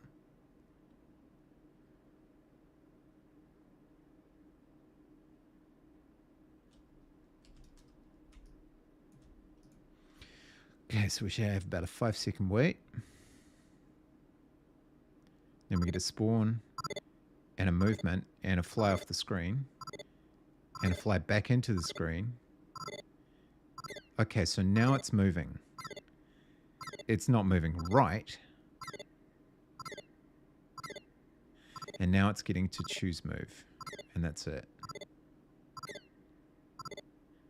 The disc is spinning a little faster than I planned. Okay, so here we've got. We need to get rid of not finished. So that's the move timer running. It's currently positioning itself with a curve at 9,943,068. Yeah, that's kind of not right.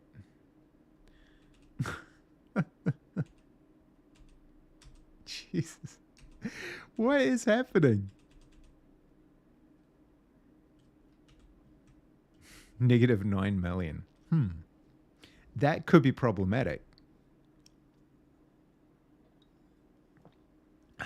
I'm going to get this. Right round, baby, right round, like a record. Yes, so this works. So first of all, we know one thing. We know that having two of them on the screen at once doesn't work. So that's good to know. I suspect that's got something to do with... I think maybe we're updating things that shouldn't be updated. Animate sprite is fine.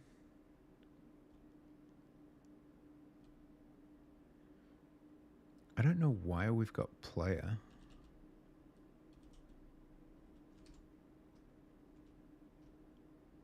Oh, check for collision, right. Makes sense. Okay. So update animate sprite movement. Update post move animate jump. I think actually animate jump might be working. It's movement that's not working because our transform is just going absolutely crazy.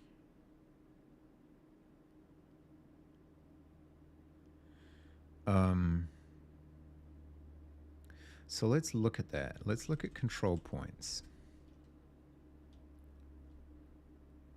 Control points equal our translation, transform translation x -5, y +20, and z.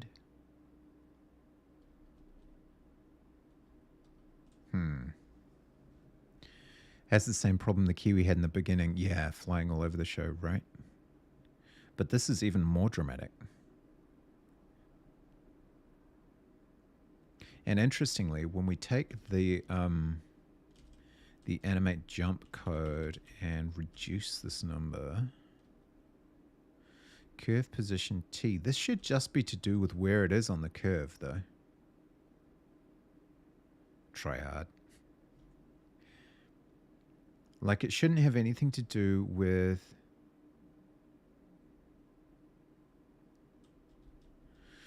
It does have a longer move timer, and I'm wondering if actually this conflating move timer and animate jump timer is bad. So I think that would be one thing we could get rid of.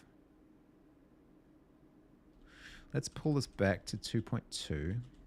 Let's change the move timeout to 1, but stop reusing that. So no, move timeout is going to stay at 2, but we're going to add a timer. So number 8, jump timer, or jump seconds, is 1. And probably less than 1, to be honest, but let's try it. So J, and then we'll add a timer, which is the jump timer, because in the player code, the move timeout and the move timer share the same thing, and that's probably a really bad idea. So we've got number 8 spawn timer.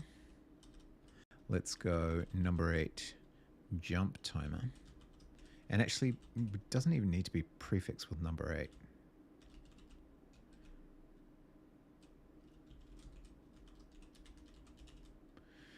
And then we create it in init. Init. No, no, no. Stop that.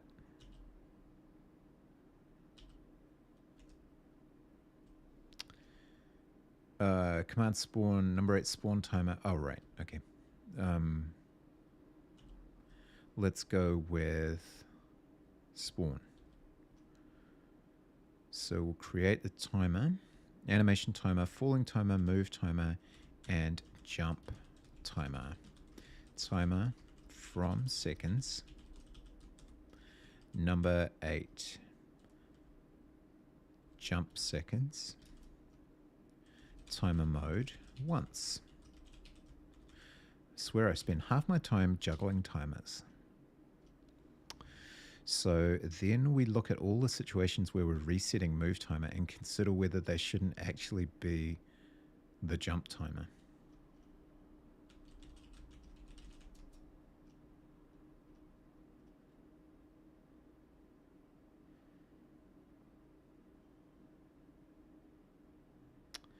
Yeah, so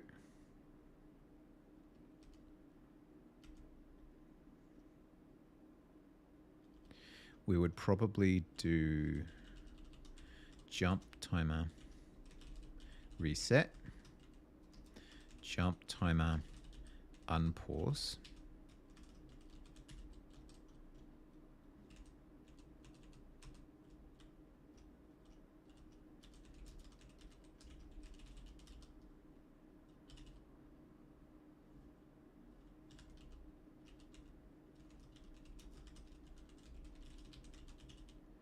okay. And then we look for all the other instances of move timer.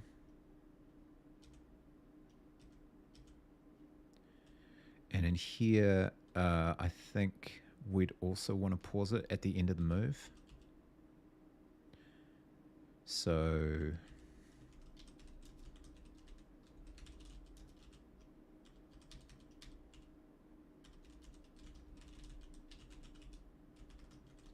like so.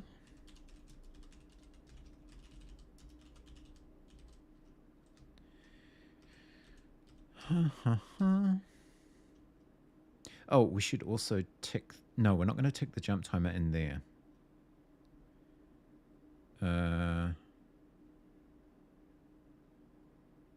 Maybe we should pause it in here, though.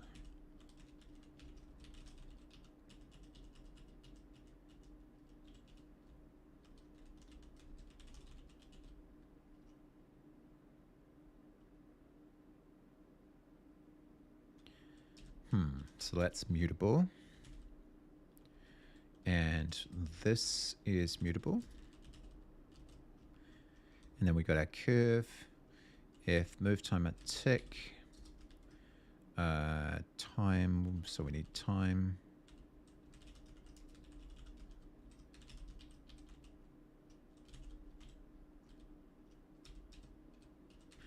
Time elapsed seconds.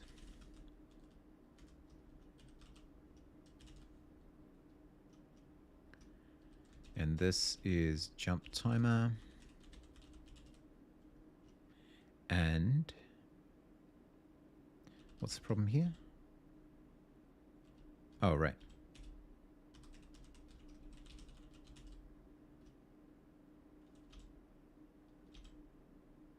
All right, that should be elapsed, not elapsed. It should be delta. Uh-huh.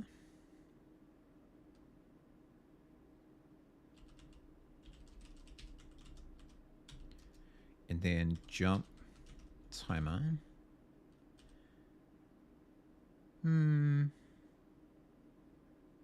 Pause.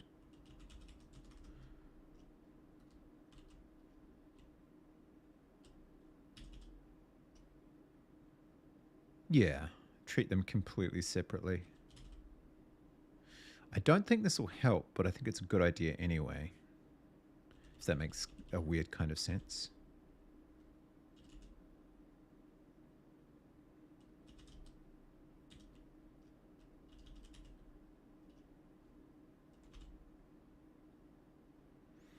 All right, let's just see if there's any change there.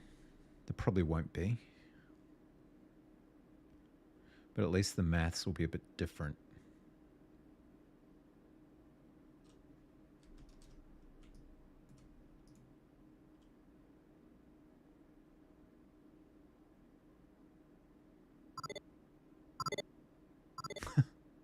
He's hovering now.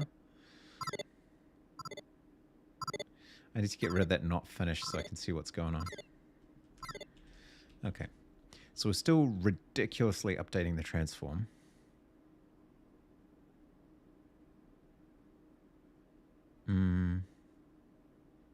Is there something in sheep that's changing all of this? Oh man, I feel like there's another. I feel like there's another system that I haven't noticed that's updating the transform without telling me, or because it thinks it should. So animate jump, yeah. So movement with base layer, mute player with player. That's fine. Let's get rid of some of this debug output that's causing all sorts of confusion. Was in the right place for a split second, right?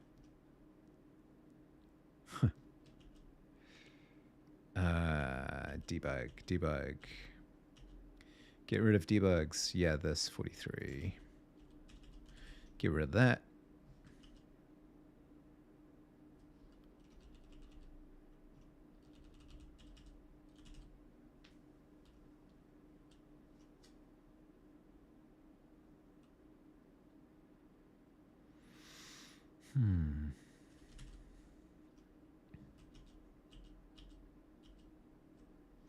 I think I'll just see that these values are huge, like millions. It's probably some weird thing to do with Bezier curves that I don't know about.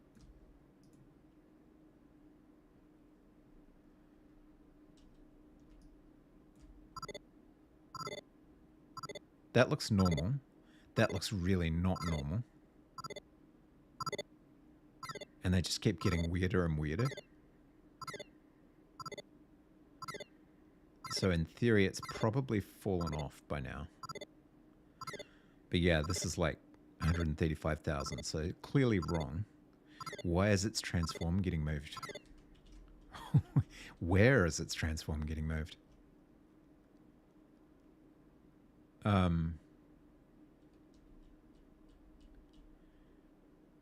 What have I missed?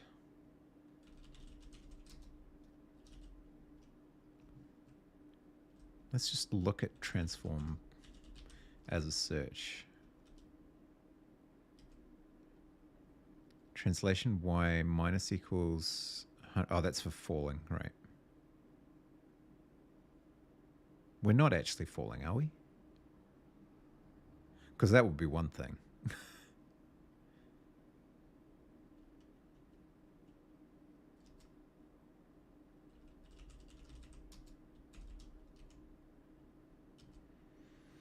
Default is moving.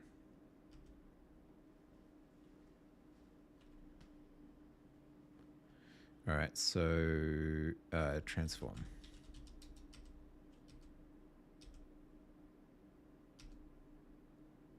Target transform is the translation, from translation, target, center, and world.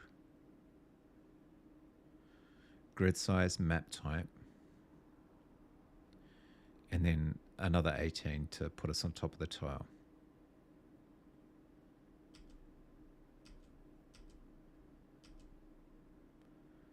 Then we start from transform translation, which is our current position. And then we subtract a few just to tweak the curve a little bit.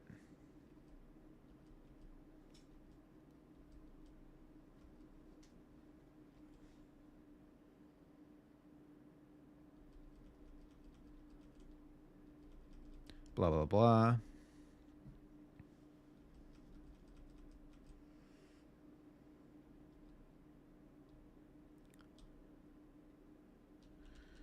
And then we insert a curve with the control points.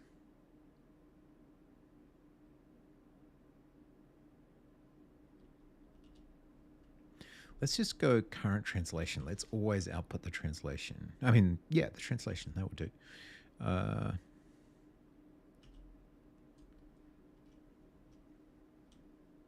This is our current transform. So let's go info current translation.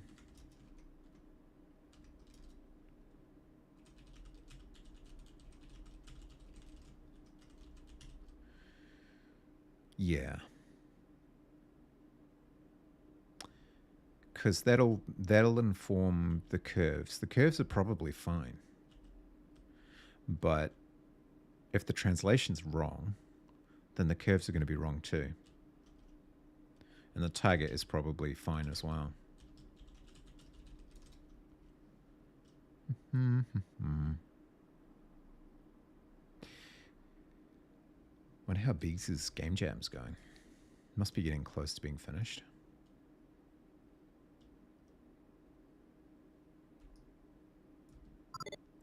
Current translation. Yeah.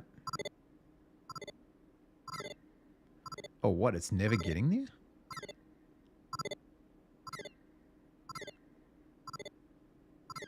It only prints it once. What? Oh, I'm so confused. Why does it only ever get to that point in the code once? Well, we might be onto something here.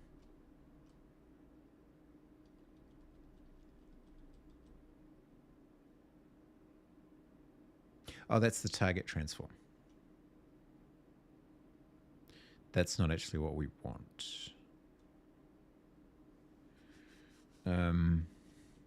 We want...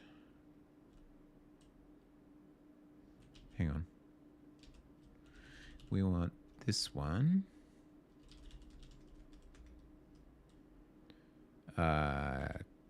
Number 8 translation.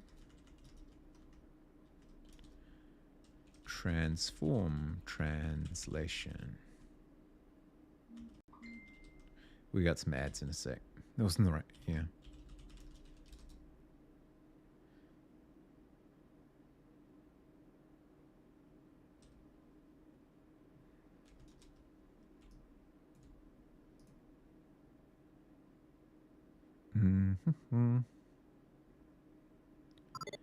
Yep. Oh my goodness. It's all... it's all over the place. It's swinging from one side of the map to the other. And just getting bigger and bigger. Oh man. And then it despawns, I think. said I was working on the Twitch one, and apparently the documentation for some of the integration features is straight up wrong. That's not surprising. Okay, so what happens here?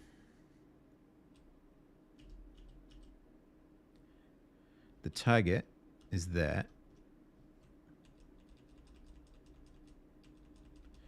What happens in this first move? Staying on the screen for longer? I don't really feel like that's a win. So the translation is that. And then we choose a move and we have a target of that, which is very sensible. And then the translation, the X goes up a little. This is like a normal-ish sort of move. And then all of a sudden it gets low and goes negative. What? Oh boy. Hang on, I'm getting pings from my partner. What is happening? What is happening? I've got on your way home 5:30. Nice. And it's just before 5.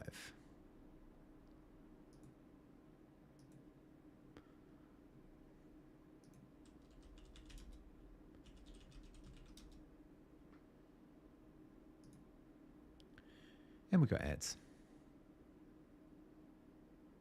I would love to solve this before, though. What is happening? Where else is the transform being updated? If not move timer finished, continue. Must be an animate jump somehow.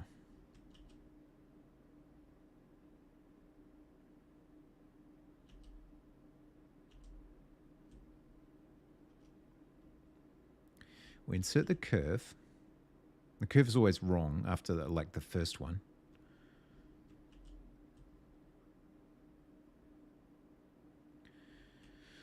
Post move pauses the move timer. Animate jump runs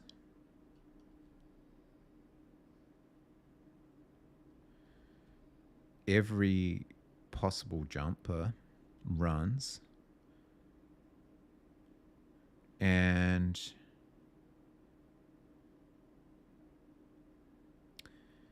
if jump timer tick, time delta finished.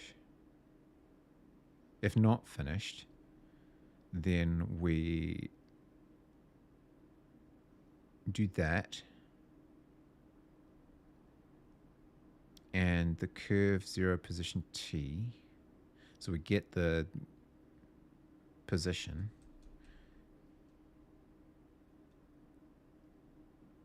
On the curve, and that is our translation. And then we continue. Otherwise, we pause the timer. With the Twitch, the Unreal Engine integration stuff, apparently the doc said UE4, which is really old, yeah. The README said UE 5.4. And the zip file for the libraries was named UE 4 point something. Yeah, it feels like there might be some maintenance gaps in there. What if we change this value to be ridiculously different and just see what we get? I don't see why that would change the curve itself, though. I feel like we're updating the translation too many times or for too long.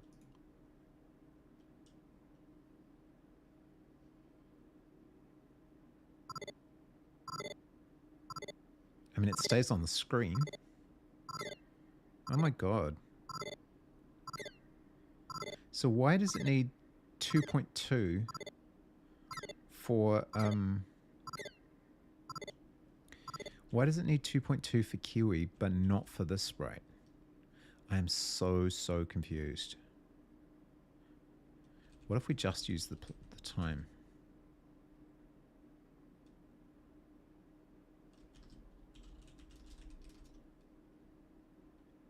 But that's actually normal looking movement, so that's exciting.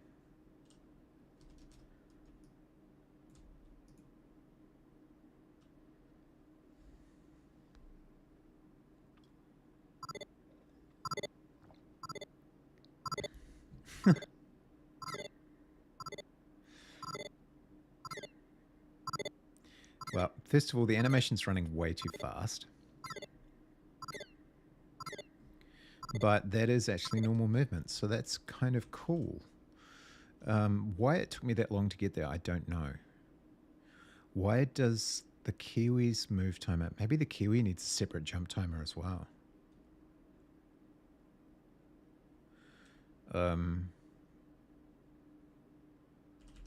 So let's go...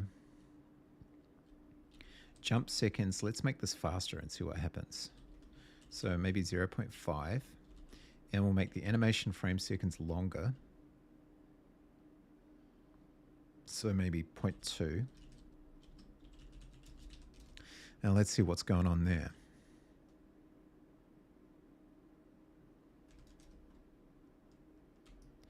You could tell it's not well organized. Biggs is the game jam guy. Didn't know about it until I told him one day before. Yeah, exactly. And for a Twitch game, 13 entries one day before it starts is not great at all. I completely agree. I feel like it's just been a kind of thrown together thing.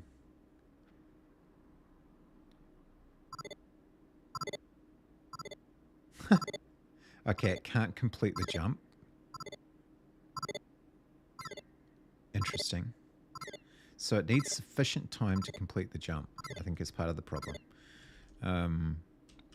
So let's go with maybe, should we go back to 1 or 0.8? What should we... It feels so arbitrary though, right?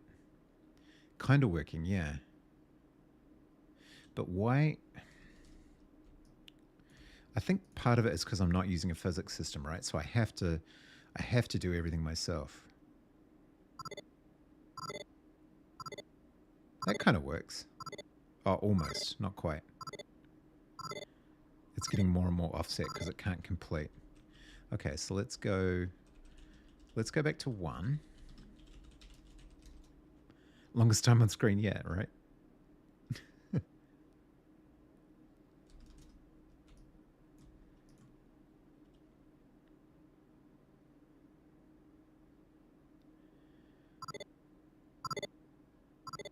Okay. All right, that looks relatively sane. I think the offset is wrong, but it's very close. So let's go. Let's find 18 because that's the magic number. Let's make that more like 20-ish.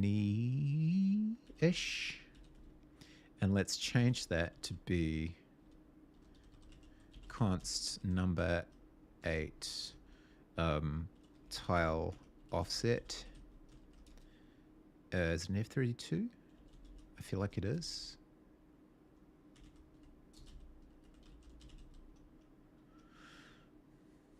Not to bag on your ad or anything, but it does look like it has testicles for a face. Are you saying that this looks like testicles? This is what you're saying? This right here? This is test. You must have some pretty strange looking testicles, my friend. That's all I'm going to say. 20. Yes, so this becomes number 8. I'm sorry, I didn't mean to bag on your testicles. Animation tile offset. There we go. Okay, so do that, and then we need it to stop animating when it lands, and it's not doing that right now. So jump timer pause. It should be doing this, but that's happening at the end of move timer. Yeah. So this needs to happen here. I'm not going to break Twitch task by posting a picture to confirm my point. I mean, we all saw what happened to the dumpy emote, so I think that's probably very wise. This is no longer moving entity. This is... Oh, screw it. Let's call it that. We want the animation indices.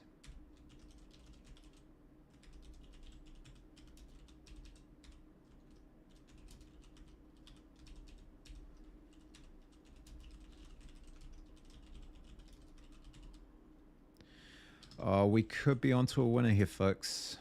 I think we've almost got it. We've almost got it.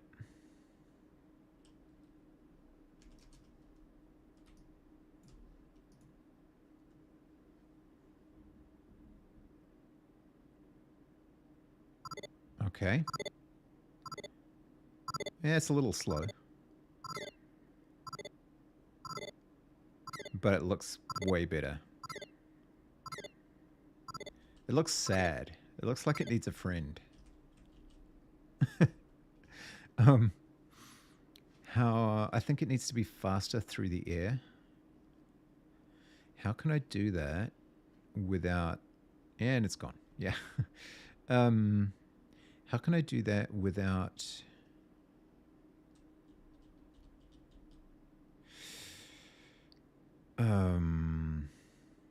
Maybe that's what this value does. If you multiply it, then it moves through the air faster. Am I wrong about that? Actually, I think you would need... If you reduce the jump timer, you would need to increase this so it goes through the curve faster. That's what this value does. Okay, let's try 2. Does the OG springy thing jump off the bottom? It does. It totally does. This is just copying the sheep code so that I can get it working, and then I'll start using A-star pathing to make it follow through the tile set. Which fortunately I can steal the code that I already have for. But yeah, he's chasing after, as you can see. Okay, so... Oh, wrong screen. Wrong screen. All the wrong screens. See if this multiplier is going to be bad or good.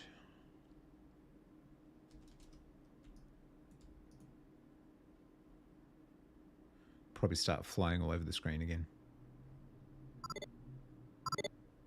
Yep. Okay. So the multiplier... what if I go times 1.1? Can I get it to move faster?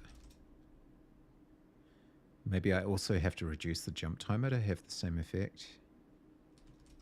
Such a mechanical way of doing this.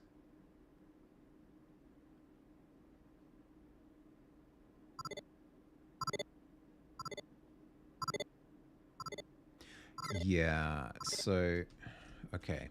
So let's reduce this.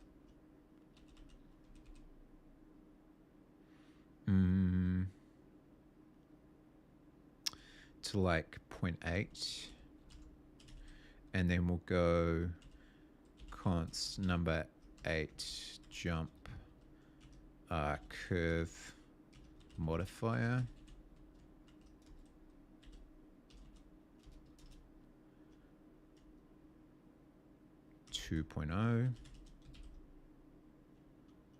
Actually, more like 1.2.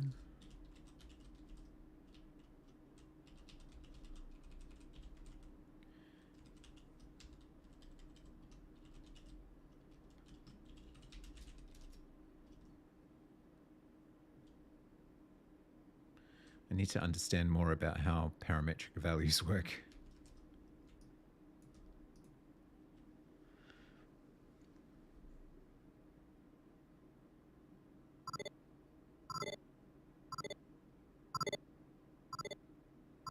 Okay.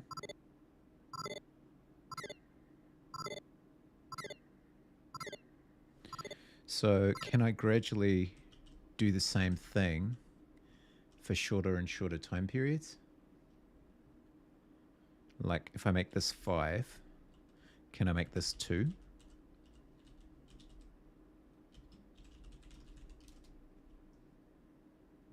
We wonders, we wonders.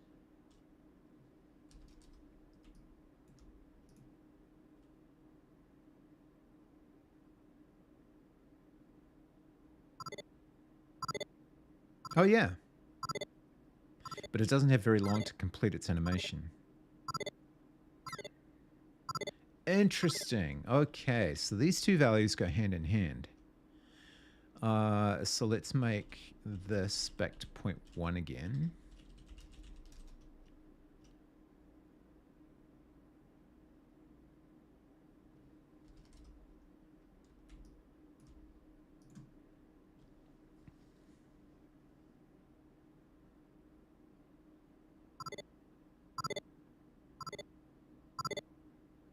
Okay. It's not bad. Even if he does have a ball sack for a face. Okay. So interesting. So I wonder if you could make the animation even shorter. Frame timer even shorter. Those are really short timer. Shut up, Fuzzy. I'm working on it. Gotcha.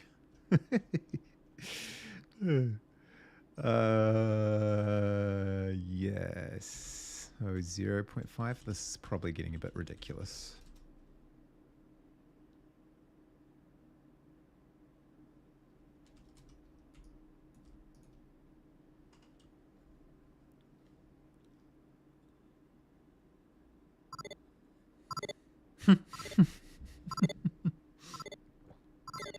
That is not the kind of springing we want. No. Okay. All right. So maybe more like 1.5. So we can actually see the frames as it moves. But there's a real timing thing, right? Between timing the distance it's traveling and timing the amount of animation frames you can fit in before it has to stop moving again.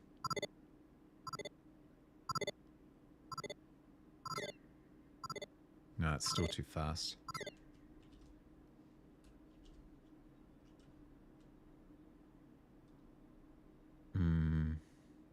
If the, we know, well, we should be able to figure it out, right? We got jump seconds 0.5.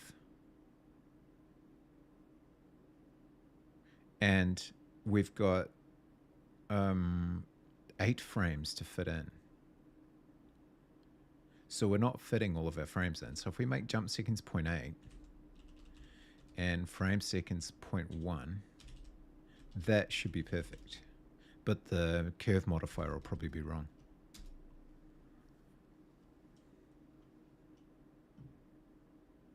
Maybe it should be, the curve modifier should depend on jump seconds. That would be more sensible.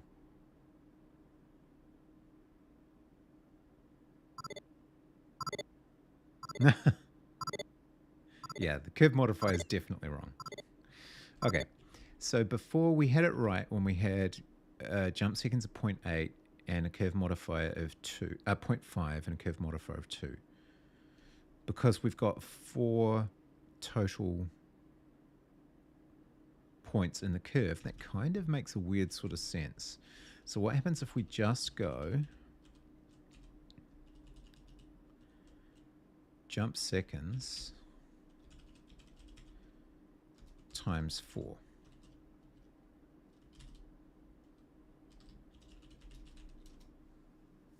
Oh, didn't like that.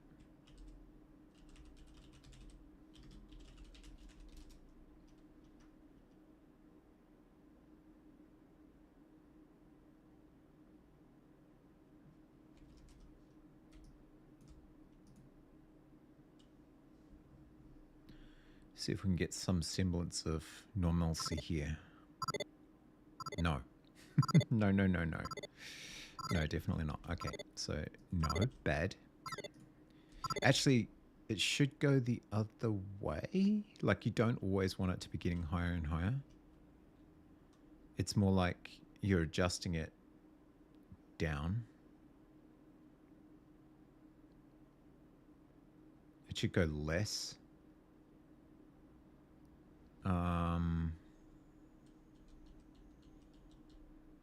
Are we just trying to make it? I need to understand more about parametric values. Hey, Big Green Robot.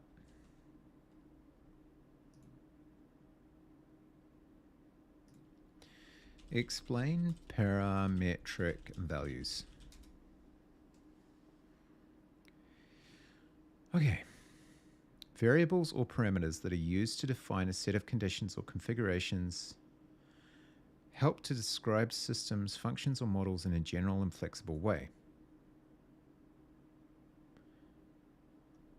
In computer science, parameters and algorithms or models. In machine learning, explain their use relative to cubic curves. Describe the coordinates of points on the curve in terms of one or more independent parameters. A cubic curve is a curve defined by a polynomial equation of degree 3. Okay.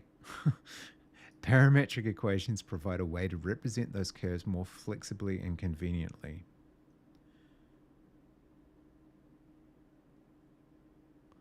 Oh, man. These curves are defined by 4 control points, which is what we've got, and are widely used in vector graphics.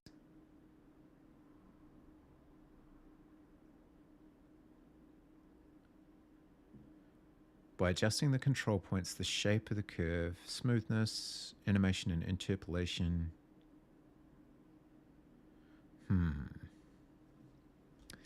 Okay. Not sure I'm going to solve this immediately, but let's reduce this because we're increasing the other one. Let's start by going for a total of 2.5 because that's kind of where we were before. So let's go, what? 1.7? Hang on. Yeah. Maths. Let's just see what that does to things. I don't know why a 2.5 would be the magic number. Well, it's not.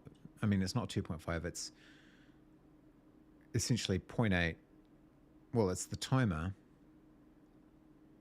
So up to 0.8 multiplied by 1.7.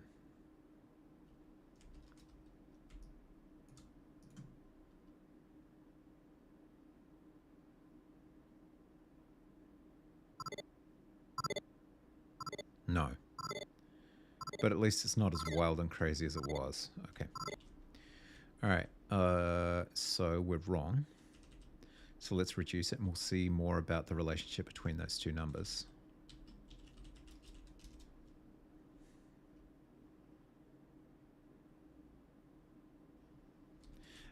Bezier curves was probably the wrong model for this.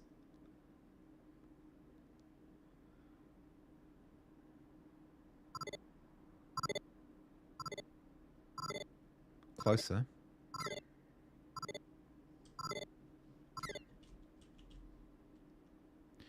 Why can I not clamp it to the maximum value of the target? Like, should we just compare the targets?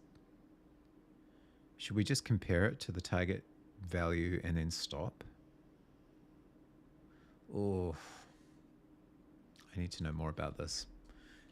This juggling of values can't be the right way to do it. It just can't be. That's just stupid. Maybe we should just compare it to the destination.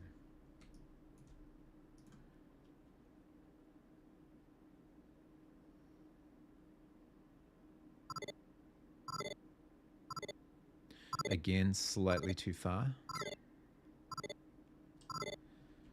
But we're getting closer.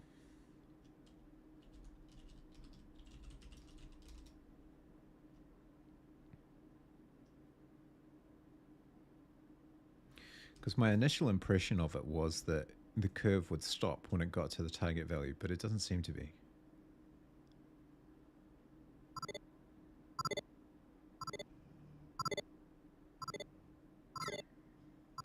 It's also animating too many times, so the animation speed needs to slow down. But that's as close as we've been for a while. Let's go to 1.2, and the animation frame seconds needs to go up to 1.2 probably. Maybe 1.5.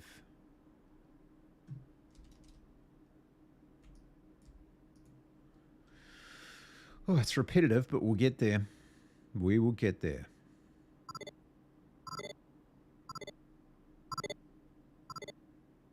That's pretty close.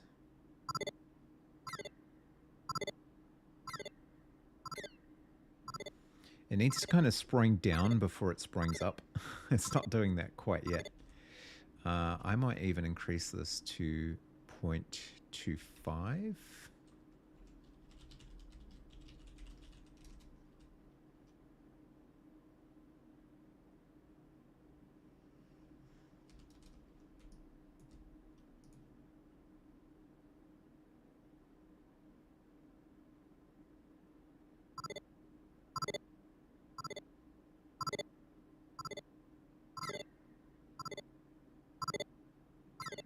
close.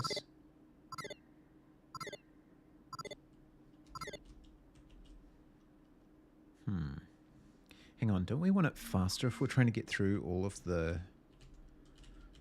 frames? Actually, yeah, we had this theory that we should be able to tell, right? So if we've got 8 frames and we got 0.8, it should be 0.1. But I'm wondering if actually we get a better effect if we use 0.11 or something like that, because it was obviously going through too fast.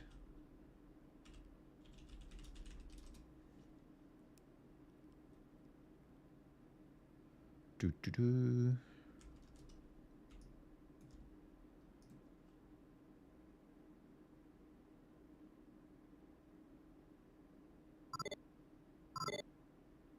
No, it's going too fast.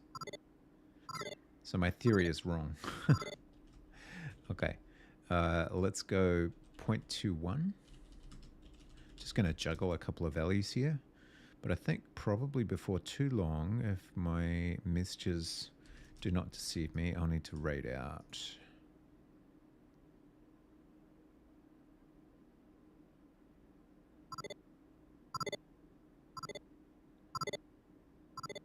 That's close.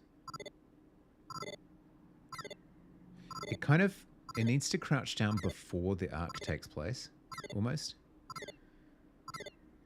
Maybe it's I don't know. It's like it should have almost a pre-move timer, so that the spring part of the animation happens. Maybe I just need to lengthen the animation, and then have the initial parts of it be kind of more like a crouch, and then a boing. Yeah, this stuff we can do. There is stuff we can do. I think I'm going to settle on 2 for now. And we will commit that shit because... Wait, hang on, let's look at my messages. Oh, thanks so much for the follow. Miraculous by 6. What do we got here? Stopping off for some retail therapy. Oh, okay. So maybe I got more time than I thought. Hey, this guy NZ, how you doing? I haven't caught up with a stream of yours in a while.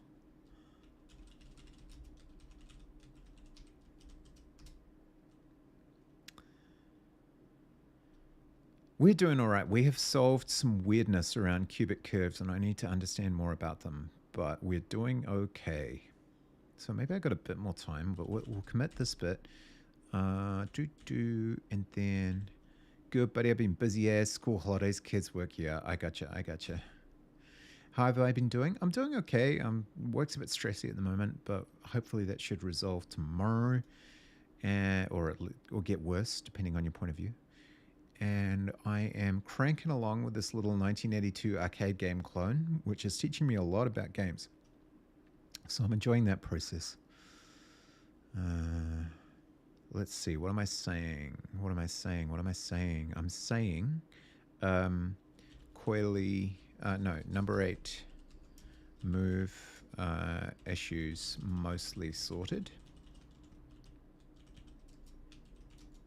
We'll push that shit. And then, so the next part of the puzzle is we need Coil-y to move to the bottom of the map as its initial form. And then begin to chase the player.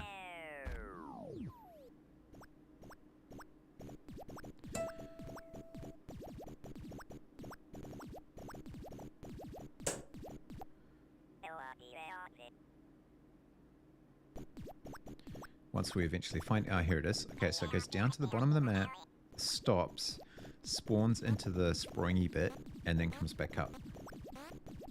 Okay, so for that to happen, we need an initial form for him. So this is the horrendous monstrosity. Actually, I should add some frames, but I'll do that later. We need an initial form. We need, after this frame, we need a new frame. And this frame is the initial form frame. So like, let's see here. So we had a series of pictures of number 8 wire.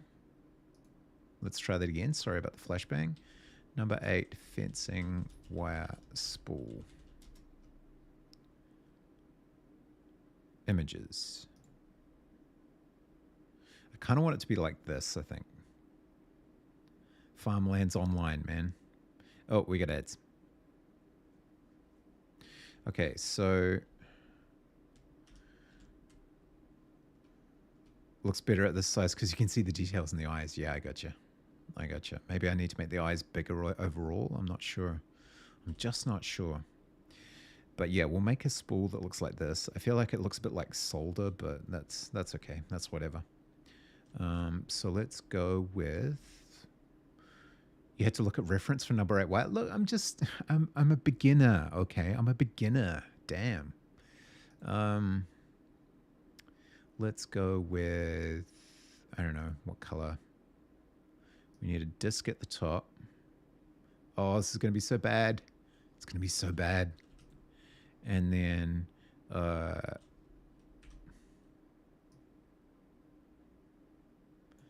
we don't need perfect right now. We're just trying to get something on the screen. Am I even a real Kiwi? I don't have a bit laying around. Well, no, to be honest. We have no number 8 wire on the property. We got fences, but not those kind of fences. We got dog fences. I feel like it's going to be smaller, actually.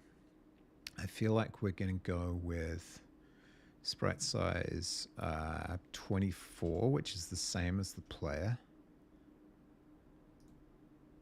And then we're probably going to nudge some of this shit into better shape.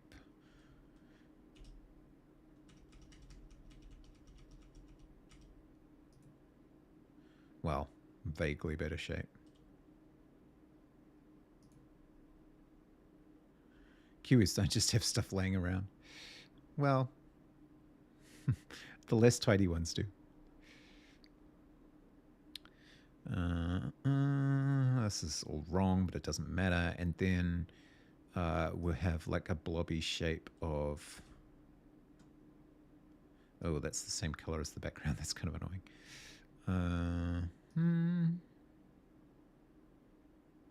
It's so bad, it's good. Actually, no, it's just bad. And then we'll add some detail. No, stop that. Bad. No, go away. Oh, it's so bad. It's so bad. I don't care. I just want something. We'll redraw it later. Eventually, maybe, if I get inspired, which I probably won't.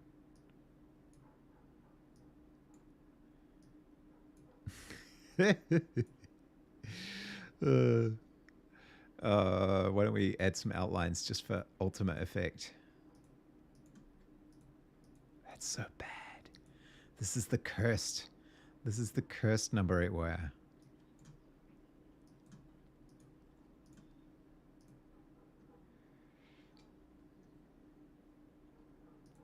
So cursed. Oh, trust me, there's stuff. There's all of this stuff. Okay, this is just horrendous and I don't care. So frame 9 is this. So we go save. I hope I'm editing the right file. I am. And then we go export. And then we go export spreadsheet onto the same place. And we do that. Yes, I want to override it. And then we go back to our thing and we change the values of the sprite sheet so that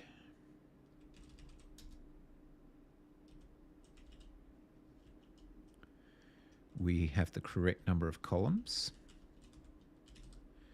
And then if we were a super good programmer, we would have constants for all of these things.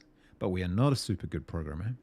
We are a bit of a hack job really, but you know, we do what we can. And so we don't need the current translation anymore.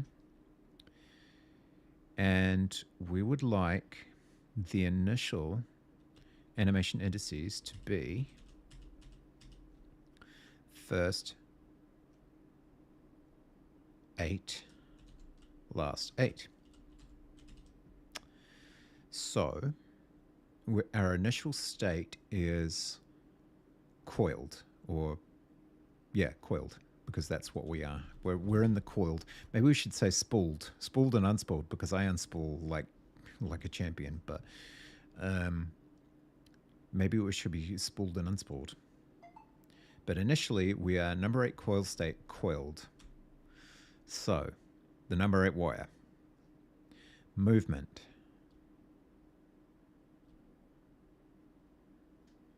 tile pause, that's falling. We don't need the translation anymore. That's all debug. We're done with that. Now, get rid of that. That's more debug. Then we've got the curves. They should stay the same. Now, the animation indices. This is dependent on what state we're in. So if, hang on, do we even have that yet? Coil state? Yeah, we do. Nice.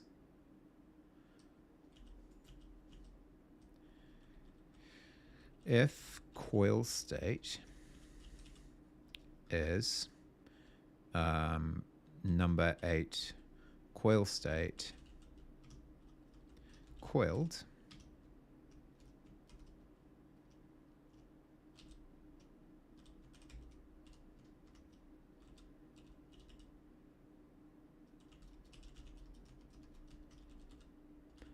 this is so lame, but it will work.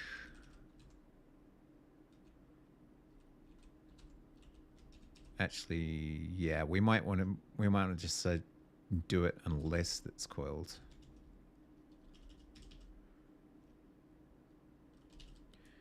Jump timer, blah, blah, blah. And then when we reset, we also need the coil state.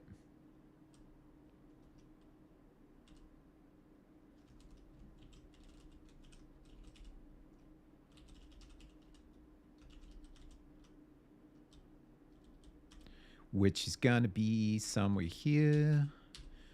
Coil state, blah, blah, blah. If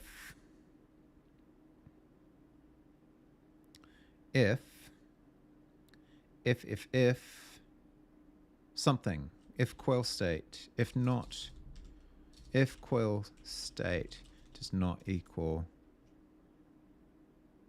if coil state does not equal the thing, does not equal the thing, number 8, coil state coiled.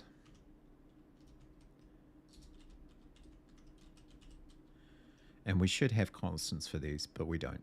And we should have subsystems that handle it for us, but we don't. Because we're learning, we're trying, we're learning and trying. And we had a huge error, and I should have checked. No, that's a terrible error. Similarly named number 8 coil state defined. Unused value spawn timer. Sure, why not? What is the problem with this? Can't be applied to mute. Oh, okay. What? Oh yeah, that doesn't need to be mutable. Oh, it will in the future, but it doesn't now.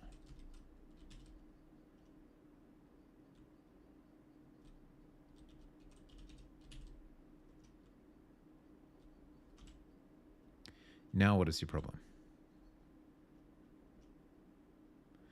Can't, oh yeah, it's got to be matches. If matches coil state and this, like so. Yes. Yes, indeed.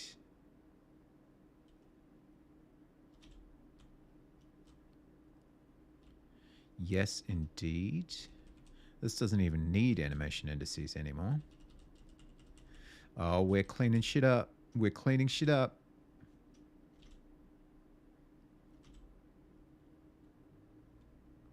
Can't find, yeah, that's because it's number 8 coil state. And this is matches coil state. Like so. And that should no longer crash on run because it will work in theory. It's getting really dark in this room.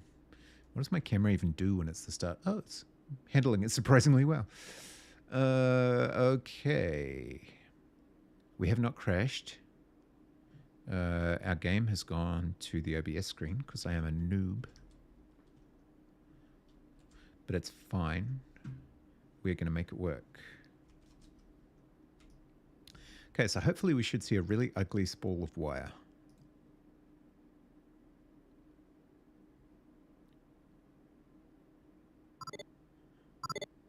I think possibly I have inaccurately estimated the texture index that I'm trying to use.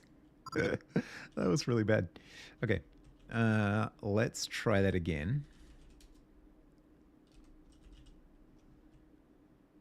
In spawn, we don't need time. Texture assets number 8, clone, transform, and then index idle first. Yep, that's correct. So index 8. And then what? Why did it break? Why did it break? Because first and last 8, that should work. It's 9 tiles wide, sort of. Yes, it is. Unless did it export with 9 columns, or did it export with, hang on.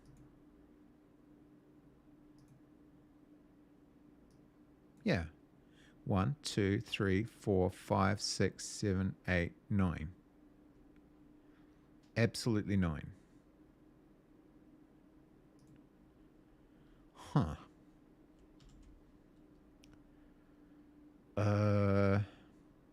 What else haven't I adjusted? Oh, wait. Is this... I changed the freaking size. Sorry for yelling at the mic. Look at what I did to it. I hope I can undo this.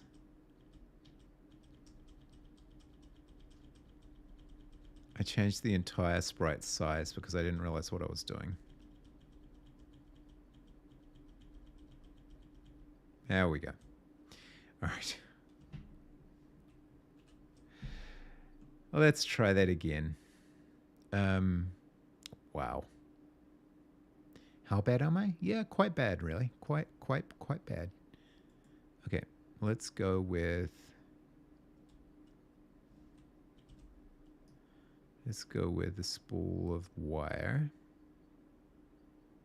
Ish. Kind of a spool of wire. And we'll just do that, and then we'll draw dark lines around it, and it will just look like wire because, you know... No, stop that. Because it will.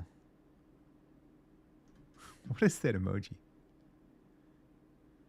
Rip. Fair enough.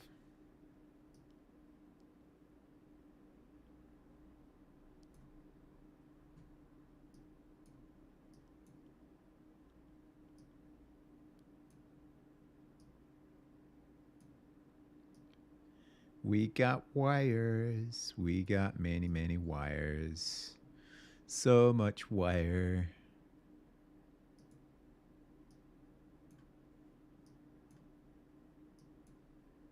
So many wires. We can't even tell how many wires we have. This does not look anything like wire, but it's fine. Export as. No. Export spreadsheet. Be not afraid of sucking at pixel art, for eventually you shall get better at it. Maybe. Possibly. Okay, let's try that again now that we have a sensibly sized spreadsheet, and see if we get any change.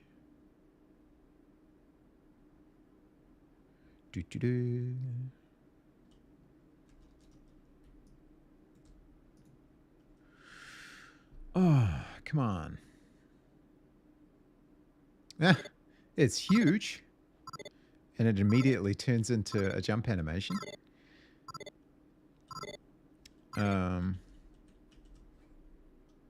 Looks like wire to me. Thank you. Why does it immediately turn into a jump animation? Because we run the animate sprite thing. So we don't want to do that. Well, we do want to do that, but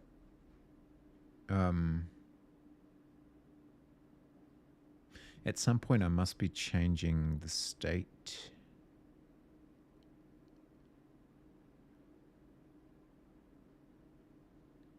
In movement, maybe? If matches Coil state. Oh, right.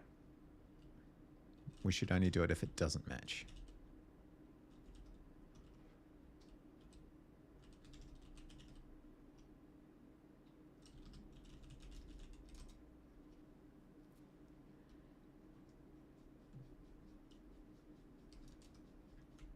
It's getting really dark. I should turn some lights on. It's also cold.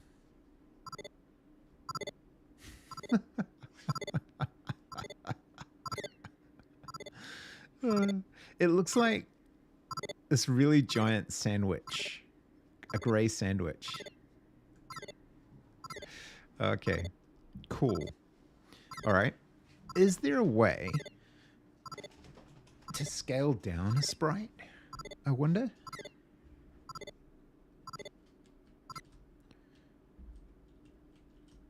What else is on sprite other than flip X?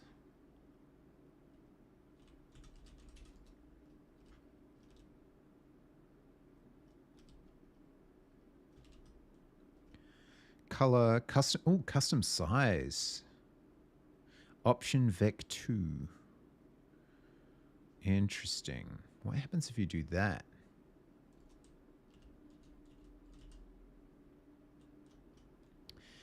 An optional custom size for the sprite that will be used when rendering instead of the size of the sprite's image. Hey. Okay, so what if I do that? Oh.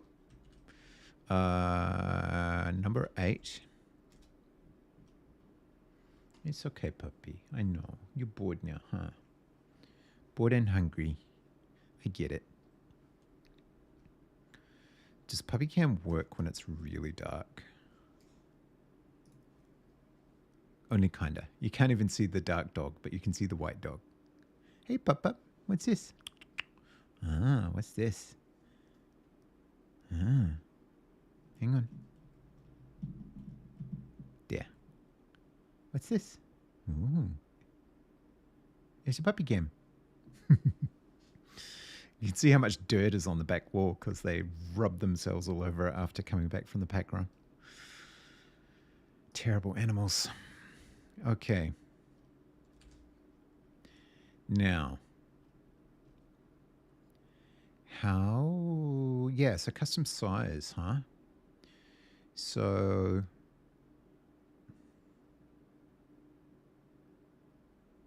we could set that in one of these match blocks just for the hell of it. Sprite custom size equals vec2 new or from?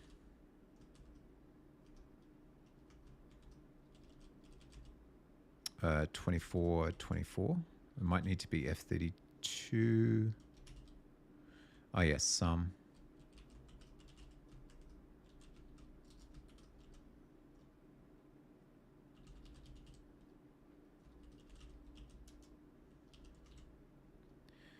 From integer 2. Oh yeah, so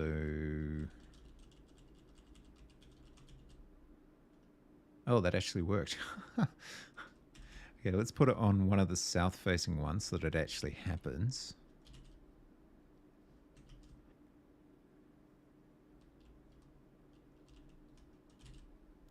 Just purely out of curiosity to see if we can change the size of it depending on what state it's in, because that would be kind of cool.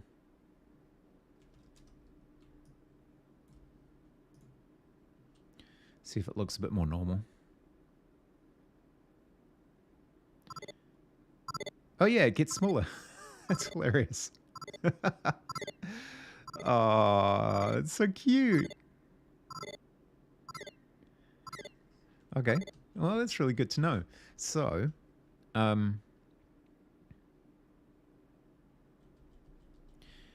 don't know that there's a way to do that when it's first. I guess you could create the sprite bundle and then set the sprite custom size initially, and then change it once it becomes coily.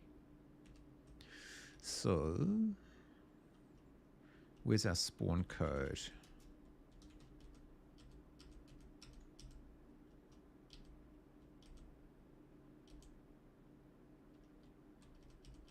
Too many spawns. So many spawns. Everything's spawning. Okay, so where we get sprite bundle.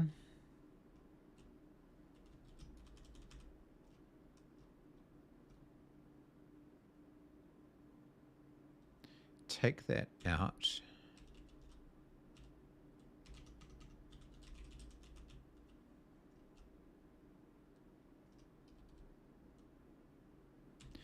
Let sprite, let mute sprite bundle. Wow.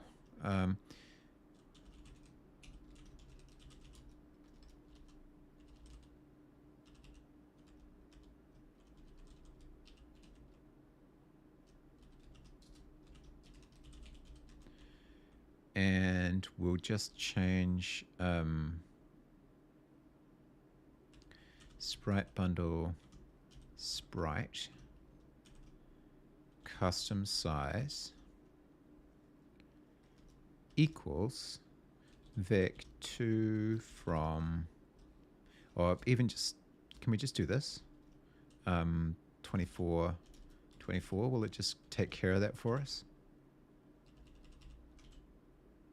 Oh, right, we need the transform first.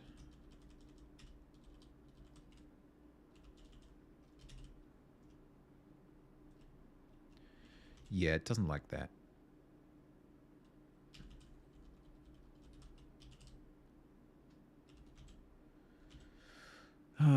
It's got to be an option.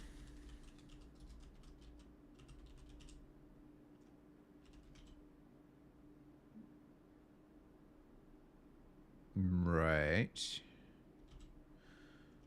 Yeah, that's not going to work. So let's go vec2 from.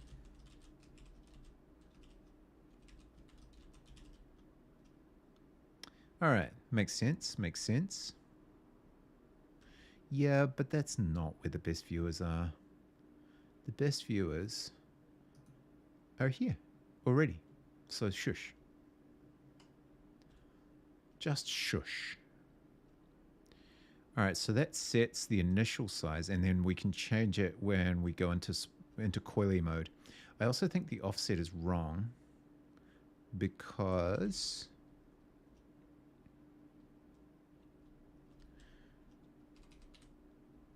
number 8 tile offset coiled is 18, or possibly even less, and number 8 tile offset uncoiled is 20. Okay, so Let's find the uses of that.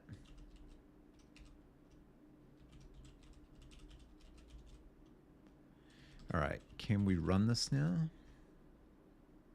I feel like we ought to be able to. Do. Okay. Yeah, it's a sensible sort of a size, but the offset's wrong. It's actually worse, not better. So let's try. Has to go higher, not lower. More like 22. Seems to me.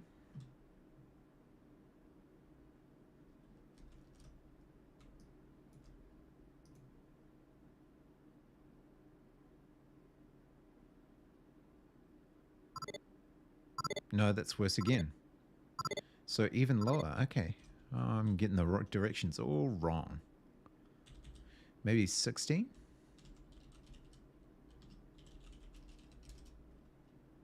Hate this trial and error business. I should just be able to figure it out, but I can't. I have to see it.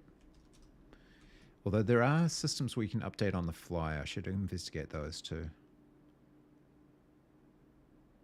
Yeah, that's more like it.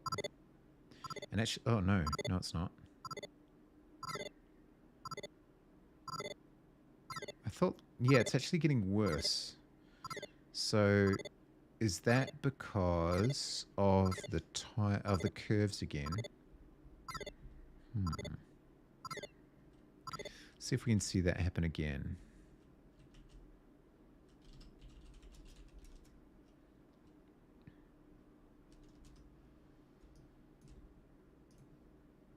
I think that's because it's not getting enough time to complete its move. Yeah, it doesn't quite finish. It gets further and further away. Unless... Where is that 18? That's in player. And I guess nowhere else.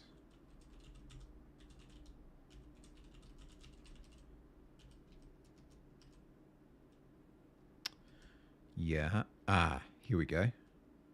That's wrong. That should be the constant.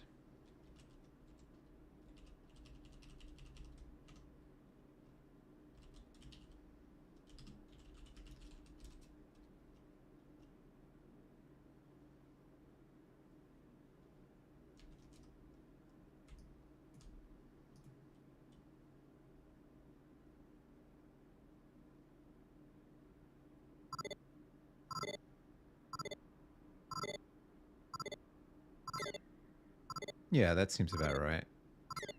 If anything, yeah, it could even be a little smaller. So how would we do that? Let's look for 24. And let's make that 20. We'll probably have to adjust a few things. We got some ads in a sec. Feel free to make a cup of tea and ignore them entirely.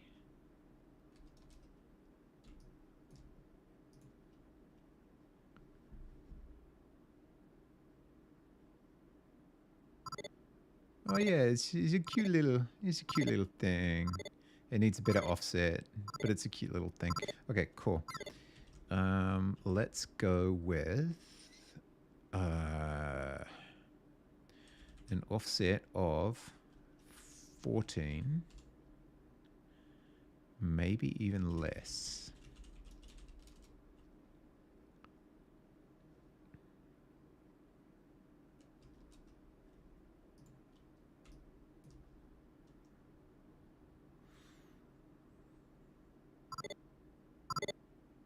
Yeah, that's damn near perfect.